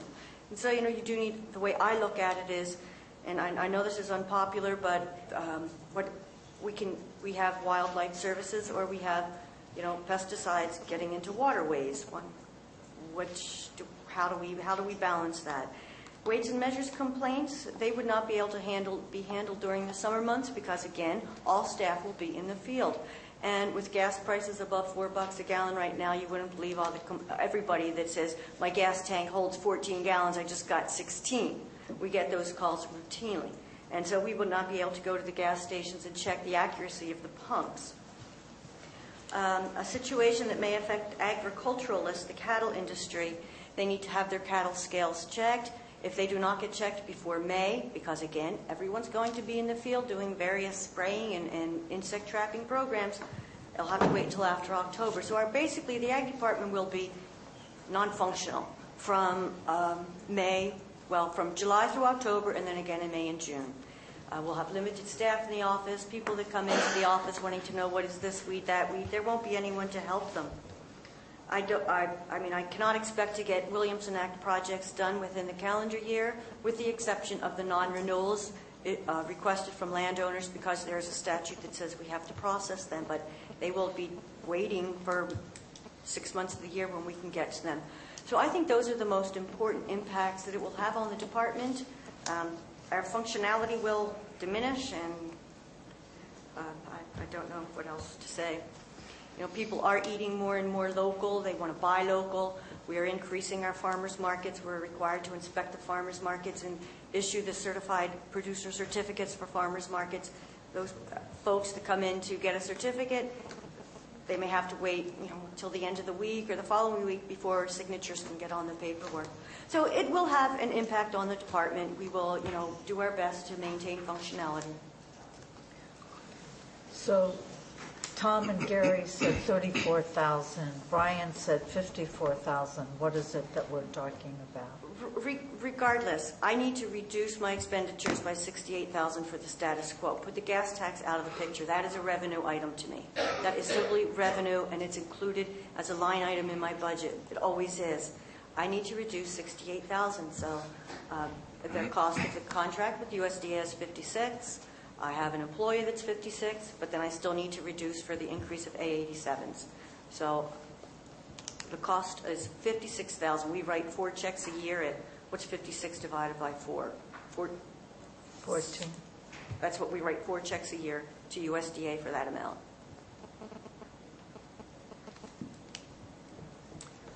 And what would be the impact if we reduce the contract amount to USDA like we did, whatever it was, a year and a half, 2 years ago?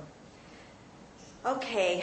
How would the priorities be set, since Jim doesn't report to you, he reports to Mr. Carlson? How are the priorities then set? Well, I have had conversation with the acting state director of USDA Wildlife Services. And for example, if we said we can only maintain this contract at half level, let's just go with $27,000 because that's half of what I'm currently paying. That would provide us with Jim for 6 months on and 6 months off. Do we get to pick the months? No, we do not. So it's not by reducing the number of calls and then encouraging private businesses to pick up the squirrels, skunks, and raccoons, but That's correct. Jim cannot be on call for 2.5 days a week. They do not have, and Wade, please correct me if I'm wrong, but I was told, they just can't furlough him for 2.5 days a week. He has to be on a furlough for a set period of time, and it would be 6 months on, 6 months off. We would have him for those 6 months, then we wouldn't have him for those 6 months. So he's either a full-time employee or not an employee. I mean, there's no part-time here at all. There's no. And I can't get into this because I don't have all the details, but there could be a possibility of sharing with another county. Well, according to the statistics, we've got the number of calls generated from our county is the 4th largest number of calls in the state. I think somebody gave. Maybe it was Eric or something from Fish and Game. Was that correct? That was the depredation permits. Okay. Well, actually, the 4th was lions killed on depredation permits. Right. 3rd highest for depredation permits issued. Right. So the fact that we've already reduced from 1.5 down to 1, and we're real high on the radar for number of calls for mountain lions. We've got a gentleman here in the audience that said he's got a grandson that's 6 months old. He's got a mountain lion captured 25 feet from his door. I mean, I think this is just ridiculous that we've been having this conversation. And when I make my comments, I'll give you plenty of opportunity to places where we can get money when it gets to that point. Okay, any other questions of Mary? Any other public comments? Please come forward.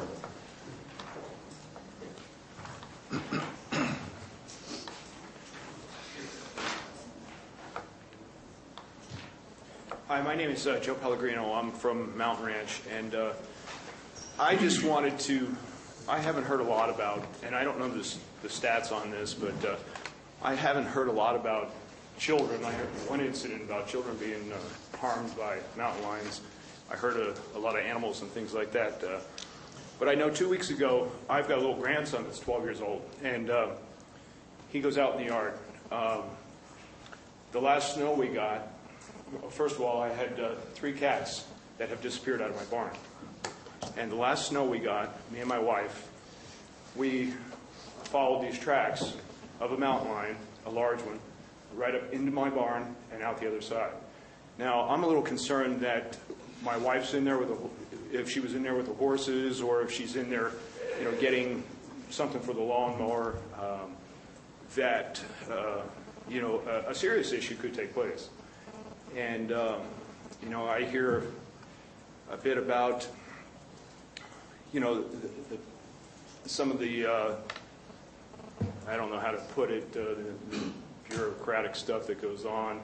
I'm sure that something can be done for them to assure the safety of at least our children or my wife when she's out on the property or up in the barn. That's all I want to say. Thank you.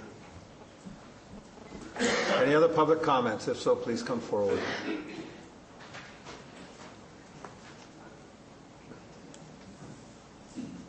Good morning.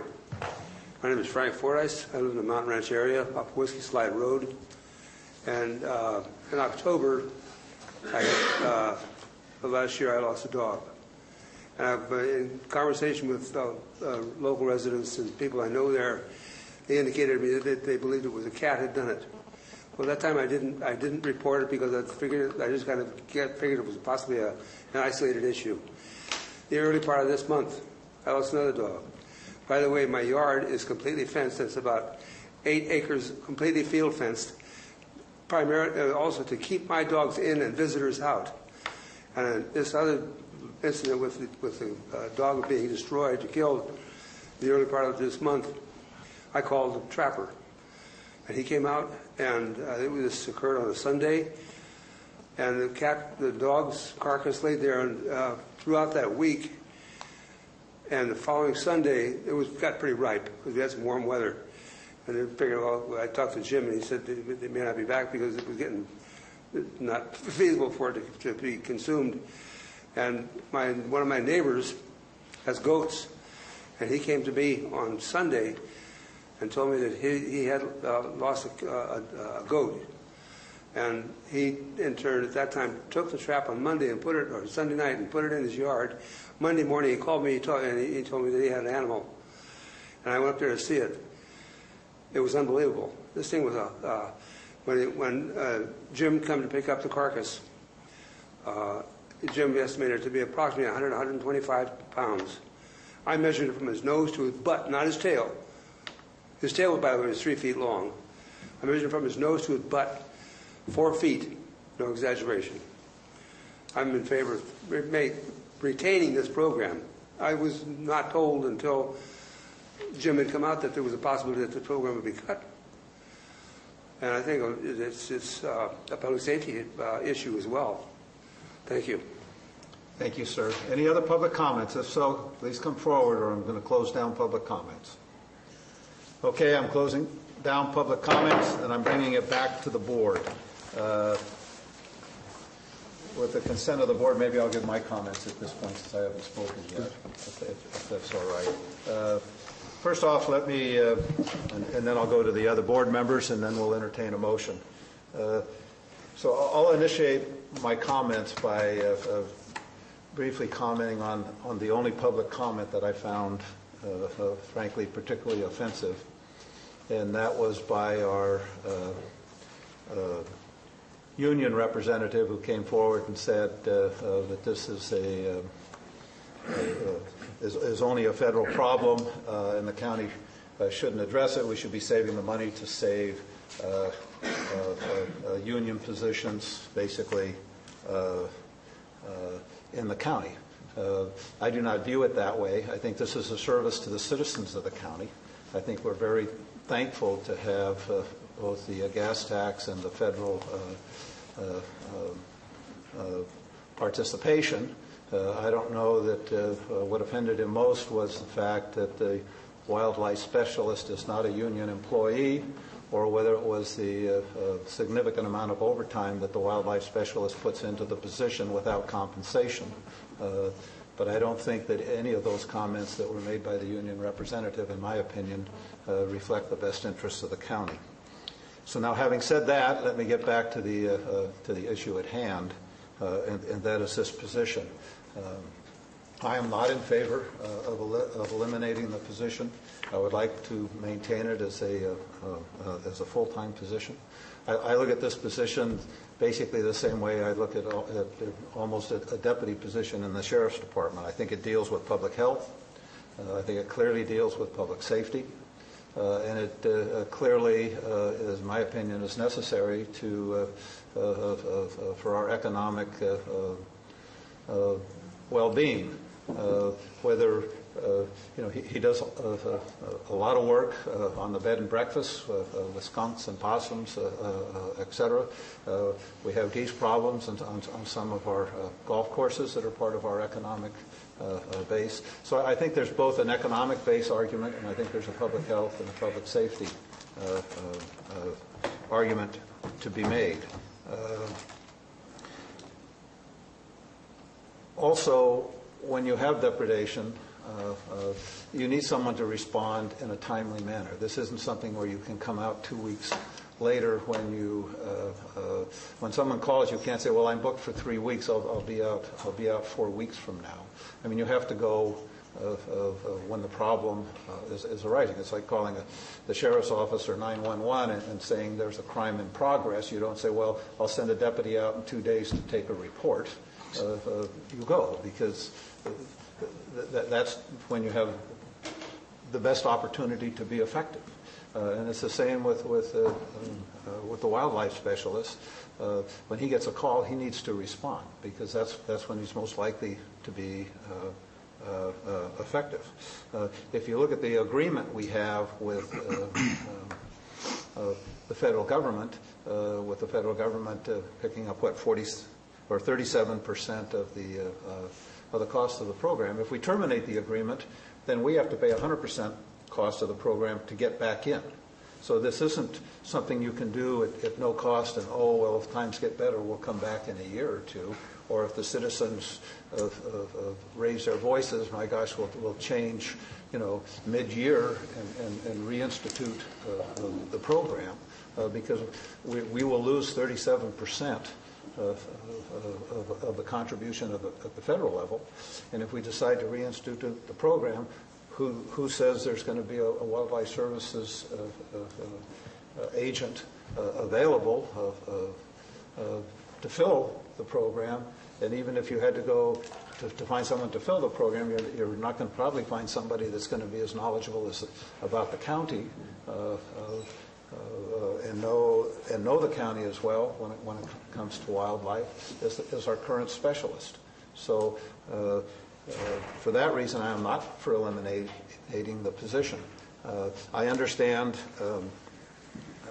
Mary's argument that, well, she has to make cuts, and if she doesn't make this cut, then the alternative cuts in her budget are wildlife. I don't know, maybe it's a wildlife biologist or just a biologist. Agricultural biologist. An agricultural biologist and 3 or 4 part-time employees. And I guess my response to that is twofold. Number one, all departments are not going to be able to make the cuts that the board is asking.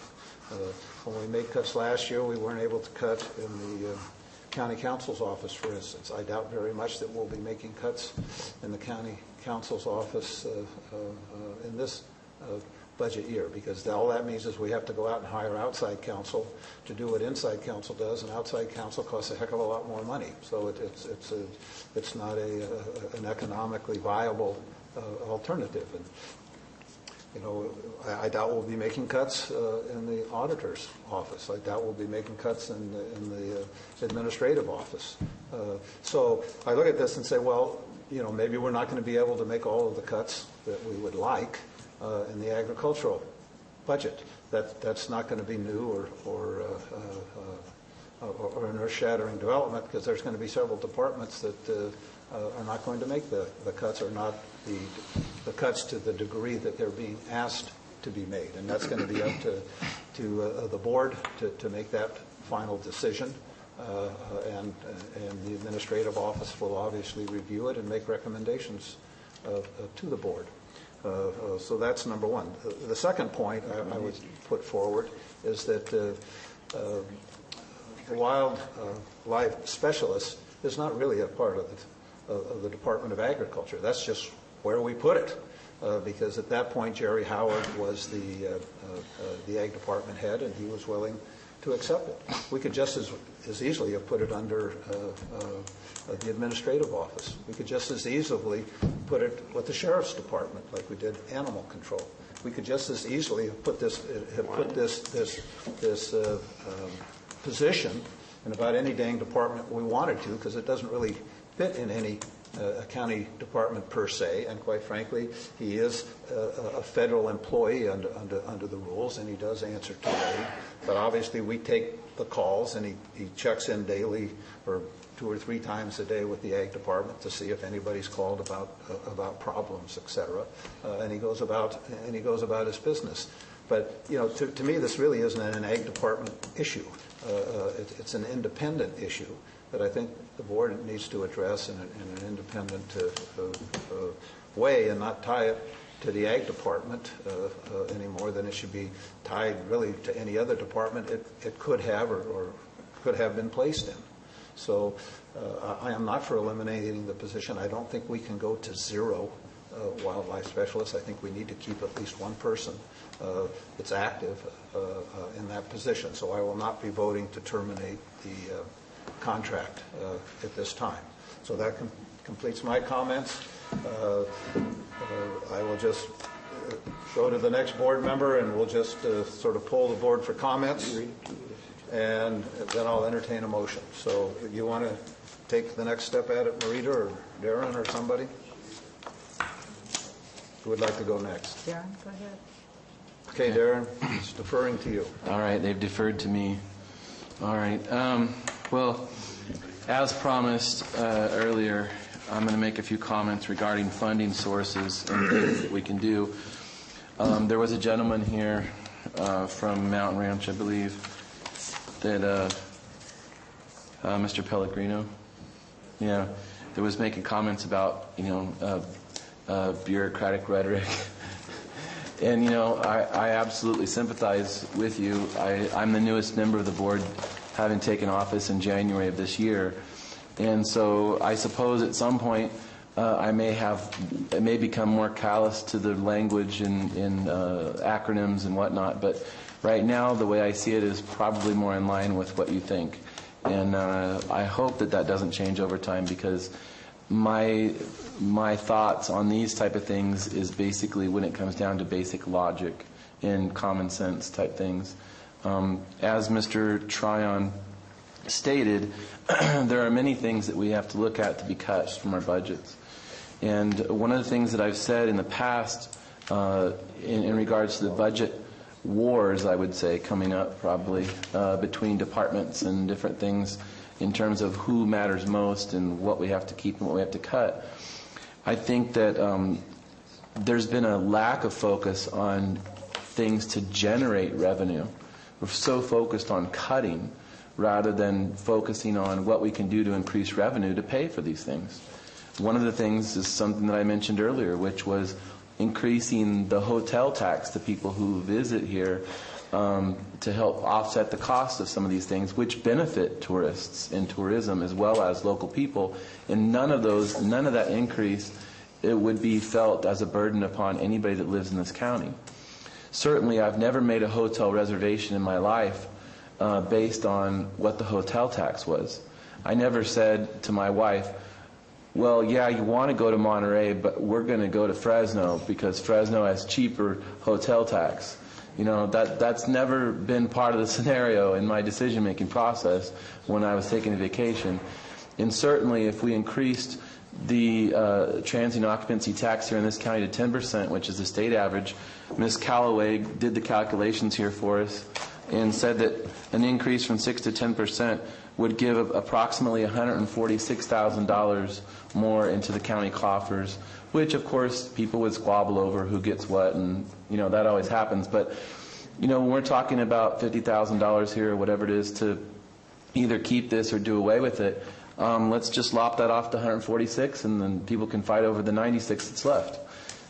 So there's simple solutions, I think.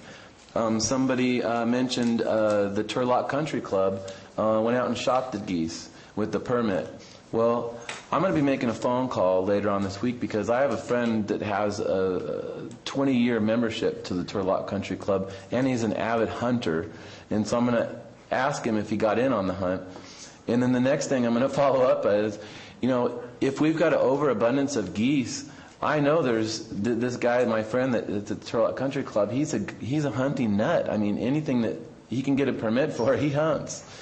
And I'm almost certain that we could make an arrangement to create a few cheap duck blinds out on Maloney's and Comanche or whatever here, and sell some permits for those gun nuts from down in the valley to come up here and take off a few geese to off of our hands. We could get rid of the overabundance of geese, and we could charge money for permits to do hunting expeditions in Calaveras County. And it would generate revenue and eliminate a problem. It's a win-win. I mean, it just seems like simple logic, okay? The next thing I'll give you as an example. Just as in this very boardroom, if you had been here a week ago today, there was an issue that came before us, not unsimilar to this one, in terms of we have to make a decision on how we're going to go and how we're going to deal with expenditures. The county has to have a contract and who they're going to go with for a newspaper, okay, in the county to print legal notices, things like the district attorney's office, the building department, the board of supervisors, HR department. They all have things that they have to legally notice in the newspaper. Right? Tax liens, these kind of things have to be publicly noticed. Well, the Calaveras Enterprise has had the contract with the county since 2007, and there's been no bid on that contract since 2007. The Calaveras Enterprise and one other local newspaper that qualifies to do that legal printing in the county came before us last week, and the Enterprise their dollar amount that they bid for doing the legals for the county was, you're going to love this, $50,000 approximately, higher than the other bidder. And I heard the Mr. Aldridge, the practitioner or the salesman or whatever he is, the owner of the enterprise, sit here and tell us that we should pay more as a county because they print in bigger type font so people can read it better. And he told us that their paper has a circulation of 5,000 and the other paper only has a circulation of 1,500. Well, in today's, so his reasoning for charging double the amount to the county, which equated to $50,000 difference, was that he got it to 3,500 more people and he printed in a bigger font size. And this board took a vote on it, and guess what? The vote was split 2-2. Because it was a tie, we put it off till the next board meeting, which will be on May 10th, which will have the final decision on this matter with the newspaper. But what we heard today here from Mary and from Brian, I think it was Mary that said, this is a classic example of non-mandated, okay, so the state's not requiring us to pay for this, unfunded programs. Non-mandated, unfunded programs. Well, I would submit to you that the volume of circulation of a newspaper and the size of the font of the print is neither mandated or funded by the state. So if it is that this board would even consider cutting something as this position that is, in my estimation, absolutely a public health and safety hazard, so that somebody could have a larger font to read the legals, that's insanity. So it sounds like they have enough votes to pass this thing today, so this guy doesn't get his, Jim, who, regardless of whether he's a federal or county employee, lives in our county and he's a professional. I didn't hear any groups of people, and I didn't receive any emails from people last week, petitioning the board to keep the Calaveras enterprise because they print in bigger fonts. But I do see people here today that are rallying about this particular issue. So I would ask you, regardless of whether or not this issue gets passed today, and you guys leave here happy because you still have the trapper, I would ask you to contact those people you know and you yourselves. If Ms. Calloway or Mr. Tryon or Steve Walensky, who's not here today, if any one of those people happens to be your county supervisor, I would ask you to contact them via phone, email, pass it on to your friends, and let them know that the newspaper contract that comes up on May 10th, that the Board of Supervisors should choose the paper with the lowest bid, regardless of print size, regardless of circulation. The paper that qualifies for what the state mandates, and we can save that $50,000 and use it on something else. You get my drift? You guys know what I'm talking about? That's what he's doing. All right. Thank you. Common sense. Okay. Let's see. Okay, shall we finish the men first, or would you like to go next? Oh, no, finish the men first. Okay, Gary, would you like to give your comment? Wait a minute, you're going to let Maria have the last word? Yeah, I will give Maria the last word. She'll be all wound up by the time it gets to her. She's the keeper of the timer, too. Well, I'll just give my comments, and I'll do it very quickly here. I'm not in favor of cutting the service either. There's a lot of good comments said today by a lot of people that walked up here.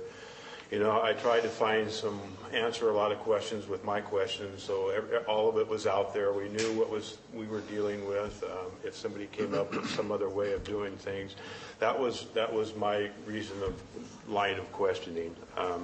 I see this as the beginning of some very difficult times coming in the next couple months that we're going to be facing with a stream of department heads coming up here asking not to cut. It's just where we're at right now, and we're not alone in this as a single county. I think all of California, 58 counties are facing the same thing.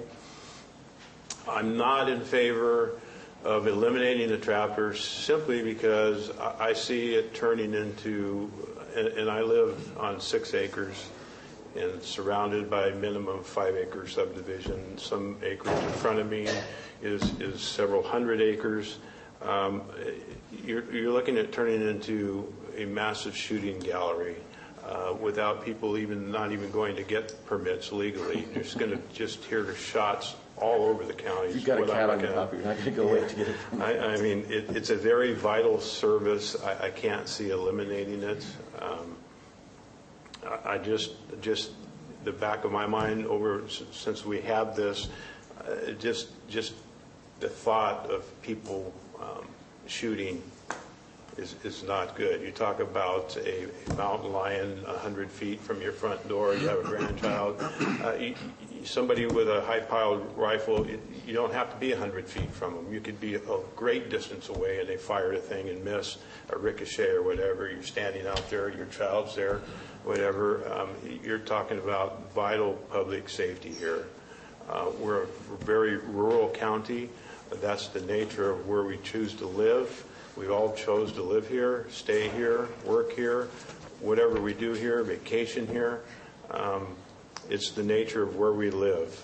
And I think a lot of the service here that's being provided is very humane. There's a lot of laws and a lot of rules before you can just go out and shoot an animal that they have to go through. They try and trap it. They try and remove it, take it out somewhere where it's not going to be a nuisance. Very, very vital and public health safety-wise service that we need to keep intact here, at least in our county. That's my opinion. So, Gary, are you saying you're worried about a lot of women running around with guns? Oh. Okay, Marita. As I look at Marita, and she's smiling at me. Okay, Marita, you have the final word. Tom, I need to clarify something that you said. I said? What's Yes. Tom? Okay. You, as in try looking out. at you, wasn't Right me. out loud. Yeah, you thought she was looking at you. Smile. Just wait. Mary did say that it was not codified that we would have to pay 100% if we got rid of the program and got it back. That there was nothing, there was no ordinance, that it was sort of a gentleman's handshake.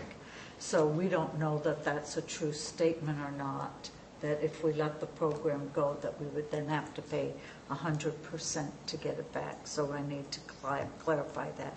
Mary, I have a question. If this program was not tied to the Ag Department but given to Ms. Boyce or Sheriff Kuntz, would they get reimbursement from the unclaimed gas tax? Would they be qualified? I would have to research that. But on the surface, I would say if it was under the administrative office or the sheriff's office, the answer would be no. It would not be subject to the unclaimed gas tax. Because it doesn't go through the California Department. Okay. If it was in a separate budget unit, and I administered that budget unit, meaning I turned in the paperwork every year for it, then I would be able to claim it as for unclaimed gas tax. But you're getting that anyway, even if it isn't under a separate budget unit. That's true. But if it was in a separate budget unit, you as the board could handle this program as you so directed. It could be subjected to 10% budget cuts, or you could choose not to subject it to budget cuts, whatever the case may be for that fiscal year. Okay. I think since the county has allowed development in the habitat for these animals, that we have an obligation.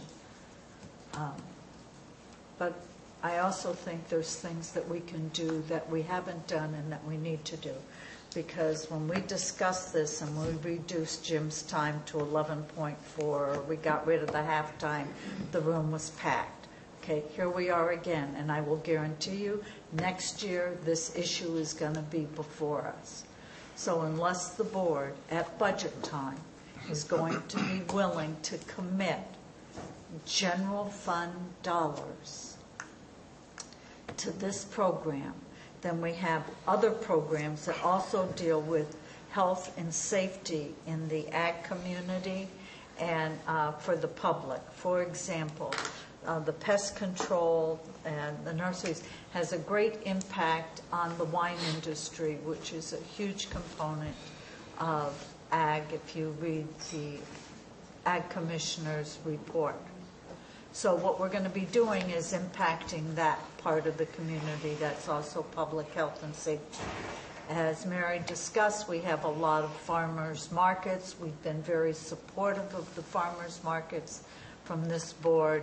That will then impact the farmers markets. And of course the Williamson Act, which we have agreed to support even though there's no subvention monies. So, I mean, all we're doing is, I think, like Gary said, we're doing some trade-offs, but it all deals with public health and safety. So, and then the star thistle. We had study sessions on the star thistle and what it was doing to ag land, and it was impacting, starting to get into the Forest Service land and other private land. So, I mean, we're just doing trades. And I also think we could be doing something, as other counties have done, to encourage private businesses to address the nuisance animal problems. And if we start doing that this coming year, when this issue comes before us again next year, because it will, then we have tried to set up some mechanisms to reduce the work that is given to the Wildlife Services Department. I mean, there's, I don't remember, 13, 14 other counties that do not have contracts. We have counties that do have contracts, but nuisance animals go to private business. We're all talking about trying to encourage private business. I mean, even Tanya said, let's go to private businesses. Well, we have private pest control businesses in this county, and then adjacent counties, let them do it, and people can pay for the service of removing a skunk from under their house. In terms of the large animals and those impacts, the mountain lions, the bears, it's a real concern in the Ebbets Pass area. I know it's been a concern in mountain lions have been down in the Valley Springs area. I do not have a problem with supporting this program, but I don't want to support it in full at the expense of the other public health and safety programs to the ag community and to the public. So by supporting this, that means when we go into budget negotiations in June, we're going to have to be willing as a board to fund it from the general fund, because I don't think we should be laying off the biologist. I mean, I guess lay off the Calaveras enterprise. I have And the sheriff's department. Lay off the sheriff's department? Lay off the sheriff? Laying off the sheriff. Say. Okay, we're back to Marita. Sorry, I shouldn't have engaged you. Sorry. Go ahead, Marita. I don't think we should be making those kinds of trade-offs. But those are the things that this board gets charged to do. And I mean, yes, I would like the Canadian geese problem to be solved. Yes, I'd like the bears and tamarack taken care of, or the mountain lions and forest meadows. But there's other programs that we need to be very cognizant of. And so by saying I will support this program, I'm going to say I will support it with general fund dollars that might not be reimbursed. This department is being charged to cut $58,000. Tom's, or $68,000. I mean, Tom said not every department can cut, and he named 4 or 5 departments. Well, if we're not cutting those 4 or 5 departments, what are we going to cut? I mean, it isn't a pretty picture out there. It's not. And we're having to make difficult decisions. So if this program is that important to us, then going to health and safety, like Tom mentioned, then we need to be able to fund that. And we need to be able to say that, well, the auditor's going to have to cut, or another department, or we're going to have to lay off 2 deputies, or whatever it is, that's what this board is going to be committing to. And Okay. I'm not willing to drop the other health and safety components just to fund the trapper program. Okay, we've all spoken. It's on the agenda for action. Is there a motion to cancel the contract? Seeing that there isn't, it dies for lack of a motion. What I'd like to do with the board's consent is do item 10 and then go to item 12, take a lunch break, maybe, perhaps, and then come back and do the study session. Is that, would that be acceptable to the board? That's fine with me. Marita? Okay, that's what I think we're going to do, but in the interim, we're going to take a 5-minute recess. Thank you.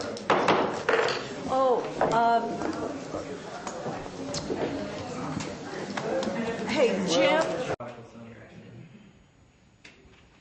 Okay, next up is item 10, a minute order approving low bid for Calaveras Adult Detention Facility and Sheriff's Administration Building for transmittal to State of California for review and authorization to subsequent award and construction contract, which will have to come back to us. So I believe this is an administrative office item. Do you wish to initiate, or should we go to Doug? Either one. Doug, would you like to initiate the discussion, please? I'd be more than happy. Doug Thank Evans you. with Kitchell.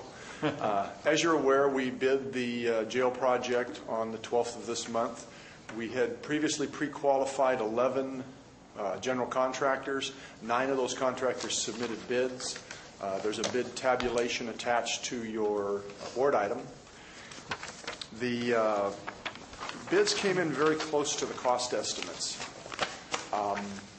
But our approach was one of, this has been quite a uncertain bid environment, with a few months ago to a year ago, bids coming in well below budget. So we were kind of facing a two-edged sword. We wanted to have enough scope that we could use all the state's money, yet at the same time, we didn't want to go over budget. So we had a fine line we were walking, and that's why we structured the bid with these number of bid alternates. Once the bids were received, they were put on a blind tabulation where the review committee, which consisted of Jeannie Boyce, Sheriff Kuntz, Captain Ballard, Tom Garcia, Public Works Director, and myself, were given a bid tabulation that had the names of the bidders removed. All it had was a letter for each bidder. And then we evaluated the numbers solely based on the numbers without knowing who the bidders were. And we came to a recommendation that I think it was bidder I or H was the low bidder, and then once we established that order, we announced it, and then we were allowed to know who the low bidder was. And at that point, our recommendation was that Flintco was the low bidder. Their bid and all of the bids exceeded the budget, so it was the recommendation of the ranking committee to take the deductive alternate, which means removing the dormitory from the project. And as you said, we're coming forth today for an approval of that bid, and then that approval will be sent to the state for their authorization to award. Once we get that authorization to award, we would come back to the board for an official award of the contract. There's one other thing that may impact the schedule that I think the board should be aware of. There is a revised wetland delineation map that has come about, and it has delayed the 404 permit, the nationwide 404 permit being issued by the Corps of Engineers. Mm-hmm. And I wish I could give you more information as to what the delay is and how long it will be. I don't know, because we're dealing with the Corps, and it's as quickly as we can move it along. We had meetings with the Corps last week, and the Corps representative was very understanding of our need to move forward with construction, and he's been responsive to us so far. But one of the things is we're going to have to do a little bit of additional study, and we'll be coming back to you with a recommendation for a contract amendment to AECOM to give them a few more dollars to do additional study. And I know that's not a pleasant thing, but I don't know that we've got, and that's not on the agenda today. I don't even know what the numbers are going to be. We haven't got their proposal yet. So, Is that going to But I impact the wanted to road? make you aware of that before you took action. Is that impacting the work Emerson's doing? No, it's not. Initially, we thought it would, and we had to stop Emerson for a few days because there was identified additional areas that were considered jurisdictional areas of the Corps of Engineers with regard to waters, and we were working in that area. But we had already previously confirmed that that was okay, and when the Corps guy was out here, we went over that with him, and we asked him if we need to discontinue that work or we can continue. And he said, you can go ahead and continue working in dry areas, which is what we're doing. Did you, excuse me, Doug, did you say a 404 or 401? It's a nationwide 404. It's part of, there's also a 401 Yeah, there's a involved 401. with that. Yeah. Yes, they're That's the 404 that's affected. yeah.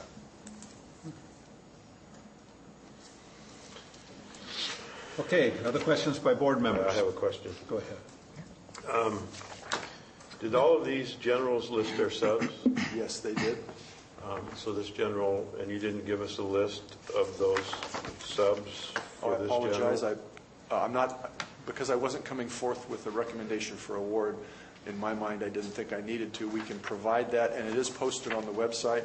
We also went to the effort to post a complete list of every bidder and every subcontractor that bid on the job that was listed, and we put that on the website. So Well, then I'm a little confused, and maybe you can, like you helped me earlier on an issue, because it was confusing. This says in our packet, it says, once the state has issued an authorization, it says you've got to go to the state for their authorization, and then once the state has issued an authorization to award the construction contract, the item will be brought back to the board. Well, it's kind of a done deal then already, is it not? If we decide not to go with Flintco and you've already got authorization from the state, then what happens? Is it throw it all in a ringer and we have to go back and get, if we decide to go with the second one, because Flintco we didn't like because the other one had subs that were more local? Or, I mean, what happens here if we get the authorization from the state by doing what we're doing now? I think you're pretty much locking yourselves in. The state does not want to give you authorization to award a contract when they don't know what you're going to do. So they want you to say, we approve these bids, and this is essentially saying this is what the board would like to award, and then the state reviews it. And they review it pretty much from a financial standpoint and a schedule standpoint and a scope of work standpoint to make sure we haven't changed anything, which we have not. So I would think that once the board says this is we approve this process, then the state would recommend award, and we'd come back for a final contract award from the board. So basically what we are, other than ceremonially when it comes back to us awarding the contract, today we are basically awarding this contract. More or less. I mean, more or less, yes. Ceremoniously when it comes back to us, but more or less. Officially, officially we can't go and issue a contract to Flintco to sign without your permission, and we haven't asked for that yet. But we would come back once the board, once the state approved it. Well, I sure would have liked to have some more information than if that's the case. And when I read this, I thought it would be the case. So Would you want to go look on the internet and then go look at it this afternoon? Well, we can continue it for a week. We can print that out for you in a couple minutes. I mean, is it going to make a difference, Gary? Well, we went down this whole road about local contractors and giving them preference for some of the work here. And I'd sure like to know if any of the subs he's listed are local. I can answer that. And the answer is there are no subcontractors listed from Calaveras County. On Flintco's? On Flintco's bid. How about other generals? I have not gone through the other bids to verify that. My understanding, I've been through the entire bid tabulation. The only Jeremy Judd with Kitchell. The only local contractor that I'm aware of that was listed by any of the generals was KW Emerson. Partly that's because of the 0.5% requirement for listing subcontractors. Most of the local subcontractors are smaller, didn't have the ability to bid on the larger portions of the scope of work.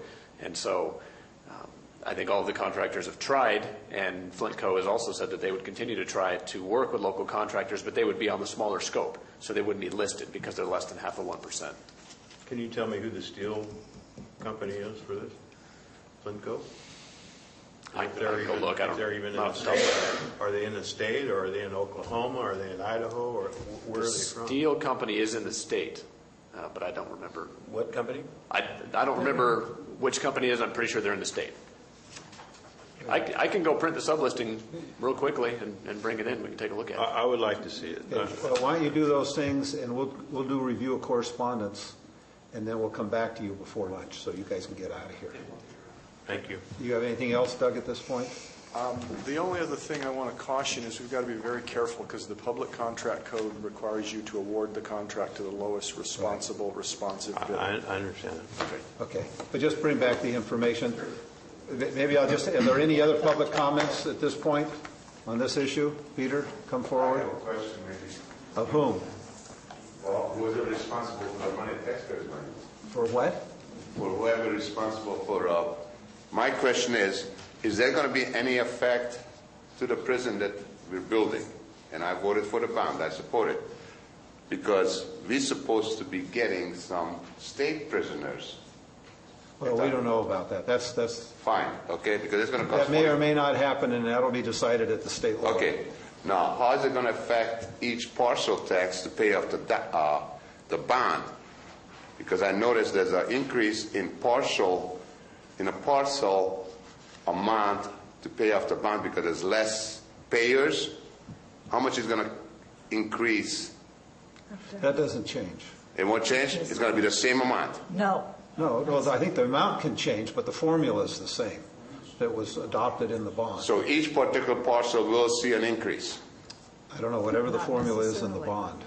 I mean, that's all laid out. Does anybody has the answer? Could be a decrease because it's based on the value of the. It's a percentage of the value, just like everything else. So it could increase or decrease. Because there's going to be less sources. There is less sources to pay it, and the go ahead, amount is Doug. fixed. We'll come back to you. Do you need to go get something too? Okay. Yeah. Oh, he's going to get it. Okay, fine. So that's something that I'd like you to consider also when you're contracting. Thank you. That has no impact on That has who no we impact. bid. We have None. a certain amount of money. That bond has to be paid back, period. So how it gets paid back is different than how the money's going That's to what I'm worried about. How is it going to get paid back? Out of your rear pocket. Don't drop your wallet in. Unless you keep your checkbook in your wallet. Yeah. I'm worried about you dropping your wallet, Peter. I think I'm from the government, and I should hold it for you. He did drop it earlier. I know. I saw him drop it. I almost gave that comment then, and I thought, no, this is going to drag on. Okay. Any other public comments? Joe, you have anything? Would you rather wait for public comment until they come back and present? Well, Doug's here, so I don't know that you need to wait.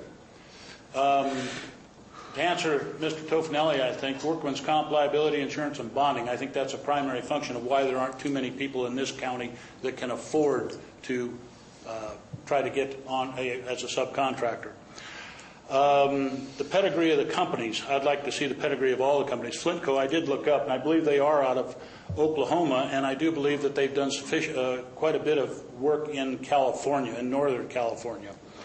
I'm a little concerned over this thing. I went back to what I had in my possession there and looked at revision number 9 on this thing, and of course that was 11, as I just found out from Mr. Evans, that's 11 ago. And at that time for the jail and the sheriff's office was $33,610,847. But now we're at $40 million with a deductive. Now, the concern I have is going through the deductive items. You have skylights, $18,000, and for the administration building, $10,000 for the jail, and I assume that the dorm skylights are thrown out since the 3,200 was, or 33,200,000 was thrown out. So my concern is, why would you want skylights in the jail or the sheriff's office, considering the maintenance cost of roofing and all this other stuff, and the way places around here show the deferred maintenance of county, that I would say go with the roof and forget the skylights. Don't give an escape pattern or hatch. Those have all been taken out, so. Oh, no. No, They haven't. No, they haven't, sir. Huh? The dorm's been taken The out. dorm has been taken out, but not your other things. I would say if you're going to do anything. I thought the one with parentheses have been taken out. No, just the dorm. Just the dorm. I would say throw the skylights out. Keep the one that I look as primary is the jail epoxy flooring. That is to be able to seal that floor and keep anything from possibly going into it.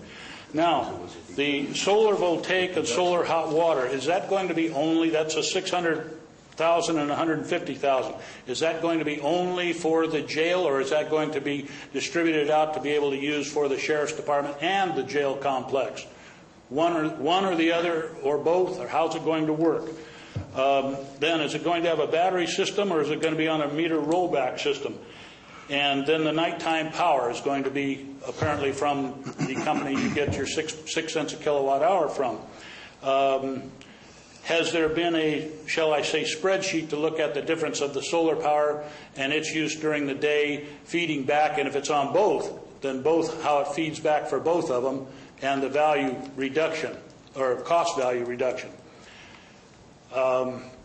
And then looking at the nighttime where you have, if it isn't a battery backup, if it's on a going to the conventional electrical system, what then it runs that way. We need to have some financials on that. The Measure J tax was originally projected to be $18 per 100,000 assessed value. The 2010-2011 tax bill was $23.59 per $100,000 value. Just to answer Mr. Race's concerns. I have throwing out this dormitory I have concern with in the respects that, and you don't want to address it because it's still up with the state, but we have to take in outside the box considerations of what's going on. Meaning, if we get those 70, because we've had a study session, I believe, 77 prisoners back from the state, and they wind up going into this jail system. And in the past, we've had the 65 beds of the old jail filled, and we had a revolving door to send people in and out. So if we get to that point, how quickly are we going to fill up that new jail? Very quickly. Okay. And so then without the dormitory, then we're going to be behind the 8 ball again. So my concern, going to a step further, I appreciate Mr. Spellman's discussion earlier of funding sources. So I'm going to offer you one. Where's the balance of those certificate of participations of that $7 million you borrowed on this complex up here? You've spent almost $4 on the property up here. Where's the other $3? Can that be attached to the Measure J in case this county gets into a financial difficulty to help pay off this project? That's my concern. As this thing grows and grows, it's starting to get legs and grow. I do appreciate whoever brought it to step the variance to budget from 5% to 7.5%. And I think that's about it. Thank you. Okay, Doug, you want to cover some of those items, if possible? First of all, items like workers' compensation and bonding are regulated by the state. We don't have any ability to affect that. We have to comply with those laws. Okay. I agree with you. Okay. If we could, I'd move here. Yeah. I mean, it would be great if we could, but we have to have workers' comp. It's a law, and the project has to be bonded. It's the public contract code. With regard to the pedigree of the contractors, we went through an extensive pre-qualification process late 2010 where we reviewed proposals submitted from contractors, evaluated those, and deemed that these 11 were capable of bidding on this project and competent to bid on this project. Flintco is originally a Native American firm out of Oklahoma.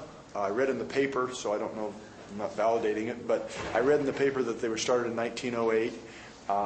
They've moved to California. They have a Roseville office, and that's the office of the president of their construction company that we'd be entering into a contract with. There was a question regarding the $33 million versus the $40 million on the budget. The budget Mr. Kelly's looking at is well over a year old. But I don't believe that's the issue. I believe the issue is site work. There's also site work that's awarded in this contract. So I don't know if there's probably $5 or $6 million worth of site work that's listed in that budget. Butte Steel. Can I see your budget? Yeah, site access infrastructure, $6.2 million. I'm using these totals. I'm using the totals of the jail and the dormitory for that. Okay. And you got your site, that's two different budget, or different budget items. But the point is, you've also included the 5% change order allowance, which is we're trying to increase to 7.5%. No, I didn't even go by, I went by these items here separately. The jail building and the sheriff's administration building have these cost of completion values. But there's... That's all right. Let Joe get his question answered. If I may, one other thing is, I have a concern on this too, is under the base bid items, you have, for all the contractor identifications, you have number one, shoring protection. And Flint goes at $20,000, and it goes all the way up to $1,250,000 with HMC, the last one shown. Then you have two, buildings all risk insurance, $220,000 for Flintco, going up to $620,000 with HMC. So why is there a differentiation such as, or a major difference in values throughout this thing? It's showing to being bid in. Why? What is the difference if these are all qualified bidders? What changes them, company, to cause these higher rates? Well, I think let's address the first issue, which is shoring protection. If you look, the bids are pretty much in the $20,000 range across the board, except for one firm that came in and bid out of Texas. I have no idea why they came up with $1.2 million. They blew it, basically. With regard to the builder's all-risk insurance, again, they're the only firm that's in that price range, and they were the highest bidder. They weren't even close. The rest of the bids came in, again, very close to Flintco's $220,000. When contractors bid these things, they have the ability to tighten certain numbers and expand certain numbers depending on how they choose to bid it. So I don't see any real discrepancy in the bids other than the HMC bid, which is over the moon. I don't know why they missed it so badly, but that happens. Okay, going back to the next item, with regard to alternates, the alternates that are listed are the value to remove that item from the bid. So it's a deductive alternate. And you can pick and choose any of those alternates that we chose to do so, with the exception of you can't take the dormitory deduction at the same time and take the skylight deduction, because if you take the dormitory deduction, the skylights come with it. Solar and photovoltaic. The solar and photovoltaic is not tied to any battery system. It's something that will provide electricity and hot water for the facility. It will save energy over the life of the facility.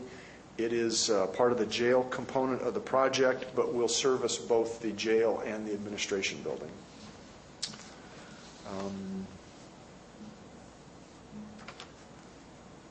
I can't address the state inmates. Captain Ballard's here. Perhaps if you want someone to discuss the occupants of the jail, he would be more inclined to do that than I would.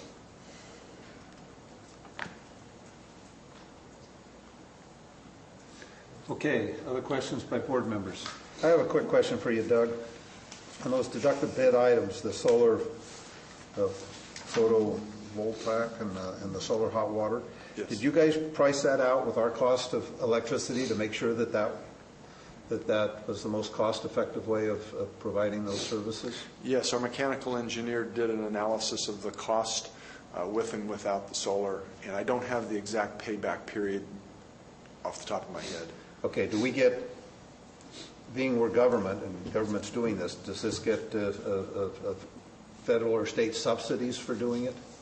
No, but our intent is, because this is on the jail building itself and the state has agreed to pay for the jail building, that it should be totally out of state funds. Okay, thank you. Any other comments? Okay, we have an item before us for action. Does anybody feel that they need more information, et cetera, before they can make a take a vote? Chair's open for a motion. So moved. On item 10, approving the low bid. I have a motion by Supervisor Callaway. I have a second by. I'll second. Supervisor Tofinelli. Do I have further board discussion? All in favor, so indicate by stating aye. Aye. Opposed? Passes on a 4-0, one absent vote of the board. Thank you, Doug. Thank you. Thanks, Doug. And thank you for your team. Thanks, Captain Ballard. Yeah. Okay, let's do the review of Captain Eddie. correspondence reports and various matters of concern. And we'll start with Gary Tofinelli, Supervisor We're going to Tofinelli. start with me, and you're going to end with Marita again. Oh, I'll go to Marita. I'll end with Tom. I will be in Coulterville in Mariposa County on Friday for a Calaveras Mariposa Community Action Agency meeting at 10 a.m. And that concludes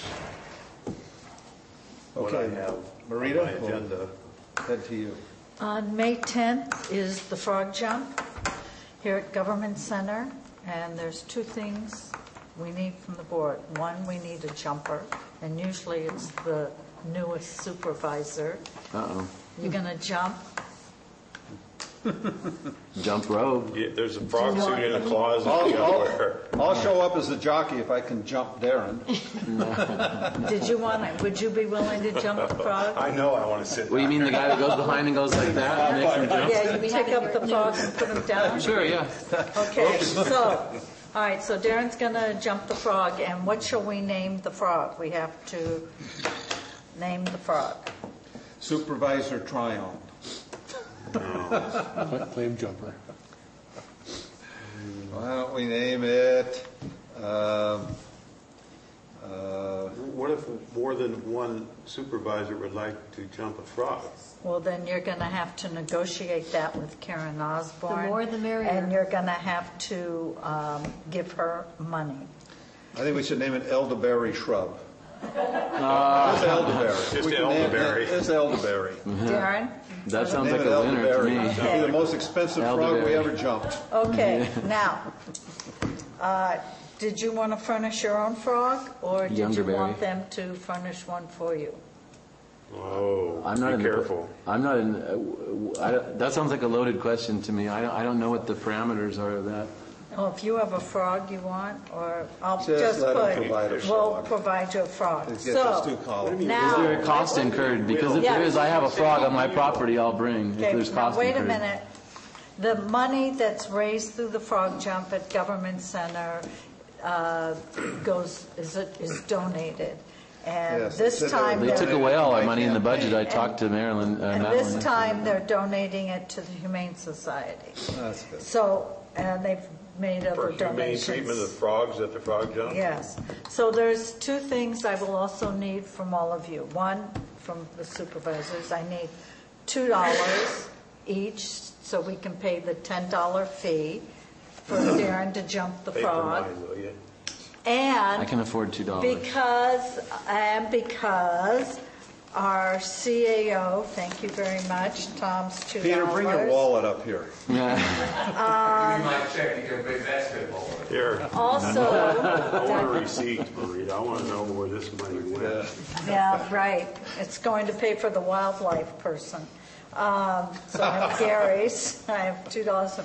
And since the administrative office and department heads and board of supervisors, because she included us, we're going to be serving hot dogs, chips, and soda. Is that right, Ms. Boyce? Water, not soda. Water. I need an additional $10 from each of you for our fair share of what they're going to do. They're For water? starting.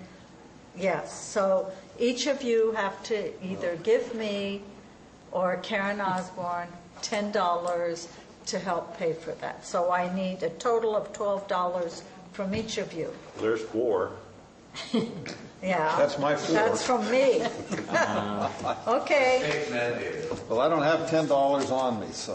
All right. Well, I'm Marita just. mandate. I'm Remind just. me, I'm Maria, just next telling you what it is that our CAO has committed us to. So if you Okay. don't like it, you can give her a performance appraisal and tell her. I think the board clerk should pay for everything. So each of us owes $12. No. Okay. Well, I owe I 10. owe 10. Now you two owe 10. Thank you very much, Do you gentlemen. have anything else? Yes, I do. Okay. Okay, it was stated earlier, one, by Mr. Spellman, and Gary also said, that we do not have a local bidder's preference. This is for Mr. Spellman. We do have a local bidder's preference. I didn't say that. Mr. Spellman did. I did not. We do have one in our purchasing code. Also, Gary, you said that we should do, others have, a local bidder's preference for state and federal funding projects. Under the public contract code, we cannot. It has to go to the low bidder. There's no wiggle room. If there is, it's county funded, i.e.,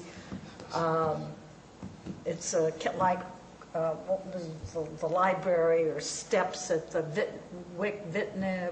victim witness building. Say that 3 times. Then you can do a local preference. But since I can't remember the year, it's on the code that I gave That Darren. must have been Darren that said that. He's a ventriloquist. The only thing that I asked Rita was, we went through this whole thing Yes. about local contractors. I wanted to see the list. To see if No, Gary, what I'm saying is you asked if we could do that. Under the public contract code, the state and federal government has to go to the low bidder. That's correct. I mean, so I just wanted you to know we do have a local preference ordinance. under our purchasing system. So that's, I'm not sure what. Do we have to buy our? There's a way around that. I'm not sure what. I can clarify that for you. I'm not sure what Zachariah. I can clarify. Told Mr. Spellman, but I can clarify. I'm assuming it was just some miscommunication. Okay, I have. Thank you for clarifying that. I have Fish and Game. We all appreciate it, Maria. I just thought I'd remind you that we do have one. I have a Fish and Game Commission meeting, and I want to note that the Fish and Game Commission did buy 2 of the cages for trapping the lions. Do they keep them at your house? Yeah, matter of fact. I have Treasury Oversight this week, and there's a Chamber of Commerce function this week. Where's the chamber? Where's the chamber? At the Black Bear in Arnold. Do you know where that is, Tom? No, I don't know where Arnold is. Yeah. It's a beautiful place, and they collect TOT, so you all might want to visit them. And then I'm going to the SART fundraiser on this week, and I'm going to Green Days at Ironstone. Going to what at Ironstone? Green Days. Green Day. That's all I like that band. The contractors and the businesses in Calaveras County will be there. If you all want to support local businesses, go to Ironstone this Saturday and Sunday. You all sit around and drink green wine? Yeah. I don't know, you'd have to ask This is Mr. the- Counts. You know, that it shouldn't be just constrained to Irish people. I think we need to open it to a broader rainbow. Yeah, a rainbow coalition. That's what we need. A rainbow coalition. What does that have to do? Tom's with advocating for the Rainbow Coalition? Oh, my Green is gosh. Irish. Wait, shut the mic off. Okay, what else do you have, Rita? That's I'm it. losing control of the board. I know. It's the CAO's fault. Did you? Did you? This is what happens when they get hungry.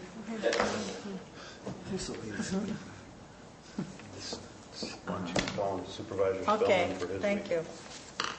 That's all. For his, what's he going to do? It's his turn to speak. Okay, that's it. No. Yeah, well, that's it for Marita. Oh. We're going to Darren. Darren. Please don't feel obligated to respond to everything Marita said. No, I just, in terms of someone had called me and said they spoke with Zachariah, and Zachariah let them know that there was no bidder preference that we had, and that's because, as is outlined in this ordinance right here, there can't be according to state law for state projects. Okay, You're responding to Marita. yeah, but I want to clarify something. There is a way to get around that. It would be easy to throw your hands up and say, oh, state law, it has to go to lowest bidder. However, there is a process where the county can develop a list of acceptable contractors that they've either done work with in the past or that they might perhaps entertain doing business with. And then you can say that these are the companies that we will accept bids from. So if it is that you narrow the list of companies that you accept bids from, within that list you take the lowest bidder, and it just so happens that that list is comprised of companies or contractors that are predominantly use local people to employ to do those things. So in this particular instance, we don't have a system in place like that currently. So we've got people from out of the area, and we take the lowest bidder. That's what's required by state. But if we had the ordinance in place, we would never entertain bids from somebody from Oklahoma or anywhere else. I mean, it would be a situation where the board gave direction, we'll take the lowest bidder based on people who have a certain percentage of employed people either locally or on the state level, not from Oklahoma or Missouri or whatever. But we had no general contractors that could qualify to bid on the jail. I don't know that. Right. Well, But it was open. we could develop a policy, though, that would help in the future. So there is room for improvement. So. Okay, anything else?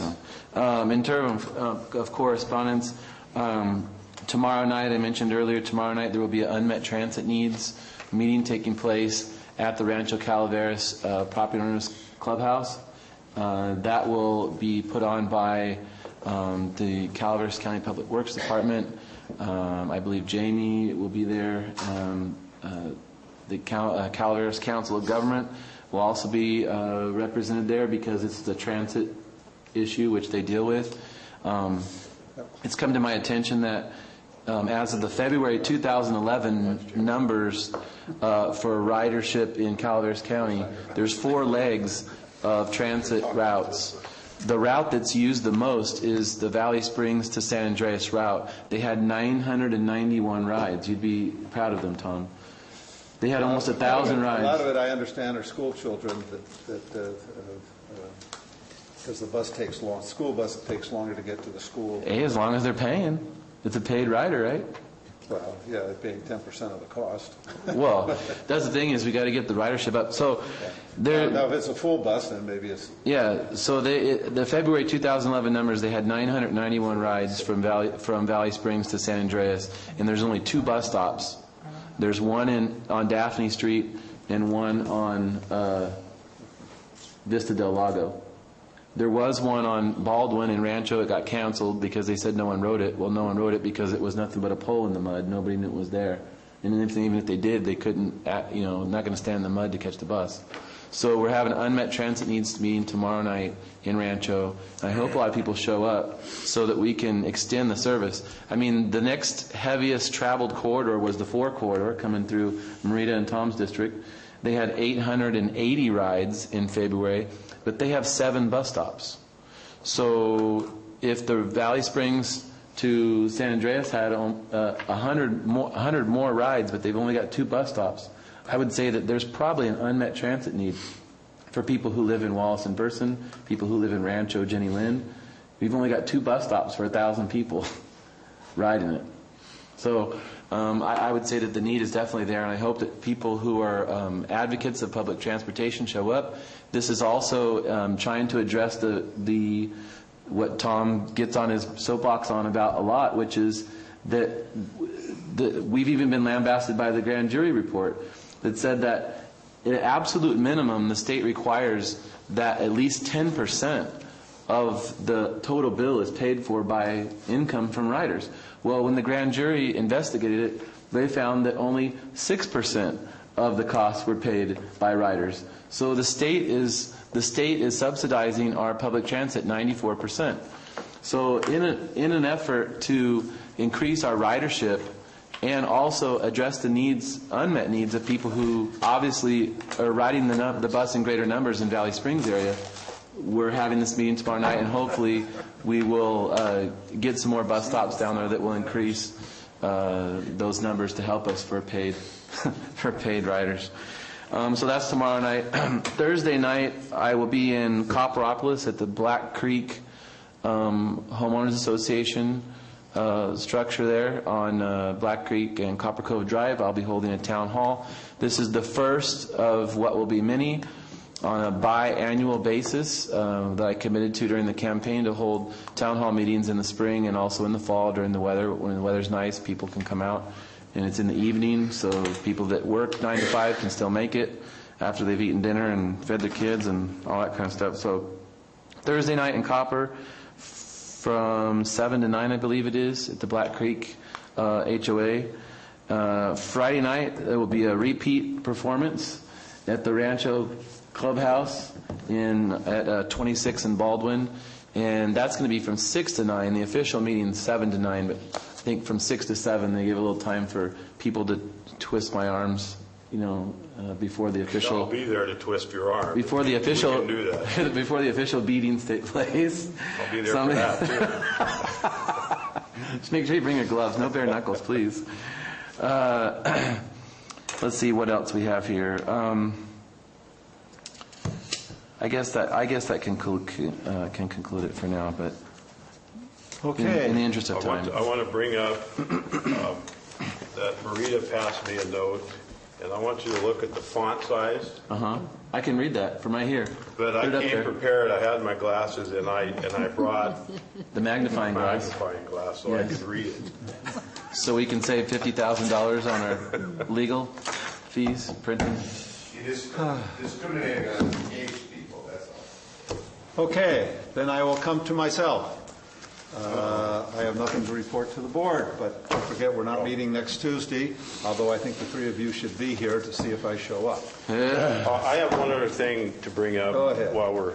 Before we leave. I attended an UMRA meeting, which is Upper McCallum River Watershed Authority meeting on Friday at Pardee. And part of the discussion that was going on there was the upcoming budget for that JPA. And it was quite interesting because there was a couple of items on here. If I can find it real quick. One of the items was that Amador County, right now the way it's set up is East Bay Mud pays 50% of the budget. Amador County pays 25% of it, and Calaveras County pays 25% of it. And within the Amador County, their entities that consist of Amador County itself, they pay 11.5% of it. Amador Water Agency pays 11.5% of it. And then Jackson Valley Irrigation District pays 2% of it to make the total of 25%. Their contribution is about $20,000, but they get in-kind credits towards their amount of $4,200 because their county council is actually the council for that JPA. So they're given a $4,200 in-kind credit. Calaveras County, the entities, Calaveras County itself pays 7.5% or $6,015. Calaveras County Water District pays 12% or $9,624. And the Calaveras PUD pays 5.5% or $4,411 for a $20,000 contribution. East Bay Mud pays $40,100, but they have an in-kind credit of $20,500 through administration fees, what they're calling out, for the Treasury and accounting and the independent auditor that they're paying $16,800 of, an authority secretary and administrative support $3,700, and the authority, and the legal counsel comes from Amador County. Amador County at their board meeting, when this item came up to them, and it's going to be coming to us here very shortly, they wanted East Bay Mud to pay 66% instead of 50%. They demanded they paid 66%, reducing the cost to everybody else. East Bay Mud said no. But they're in negotiations now. Amador County has reduced their demand to 60%. And I think when it comes to us, we should do the same. We should be in line with Amador County and take a stance that East Bay Mud pay 60% of that budget. And then I also brought up the fact that we would like to possibly trade off on the county council part of it to get an in-kind every other year. Are you going to ask county council first? He won't be here. Yes, he will. No, he's under a contract. Next year, yeah.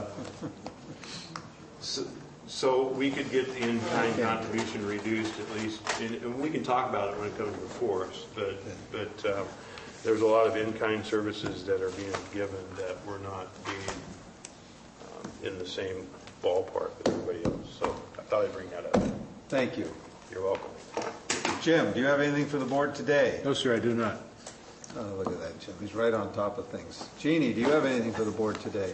No, I don't, other than to encourage your participation in our employee barbecue and interested parties. The press is welcome to come and jump a frog also. When is that? It's the Day of the Frog Jump here at Government Center on May 10th. Do they got to pay $12? Well, somebody's got to remind me of that. That will remind just you. the department heads and the board of supervisors. We're not using any county general funds, no taxpayer dollars, all private. Are paying the $10 and the $2 each so Darren can jump the frog. Well, I'm not going to come if I have to pay my own way. We'll collect ahead of time.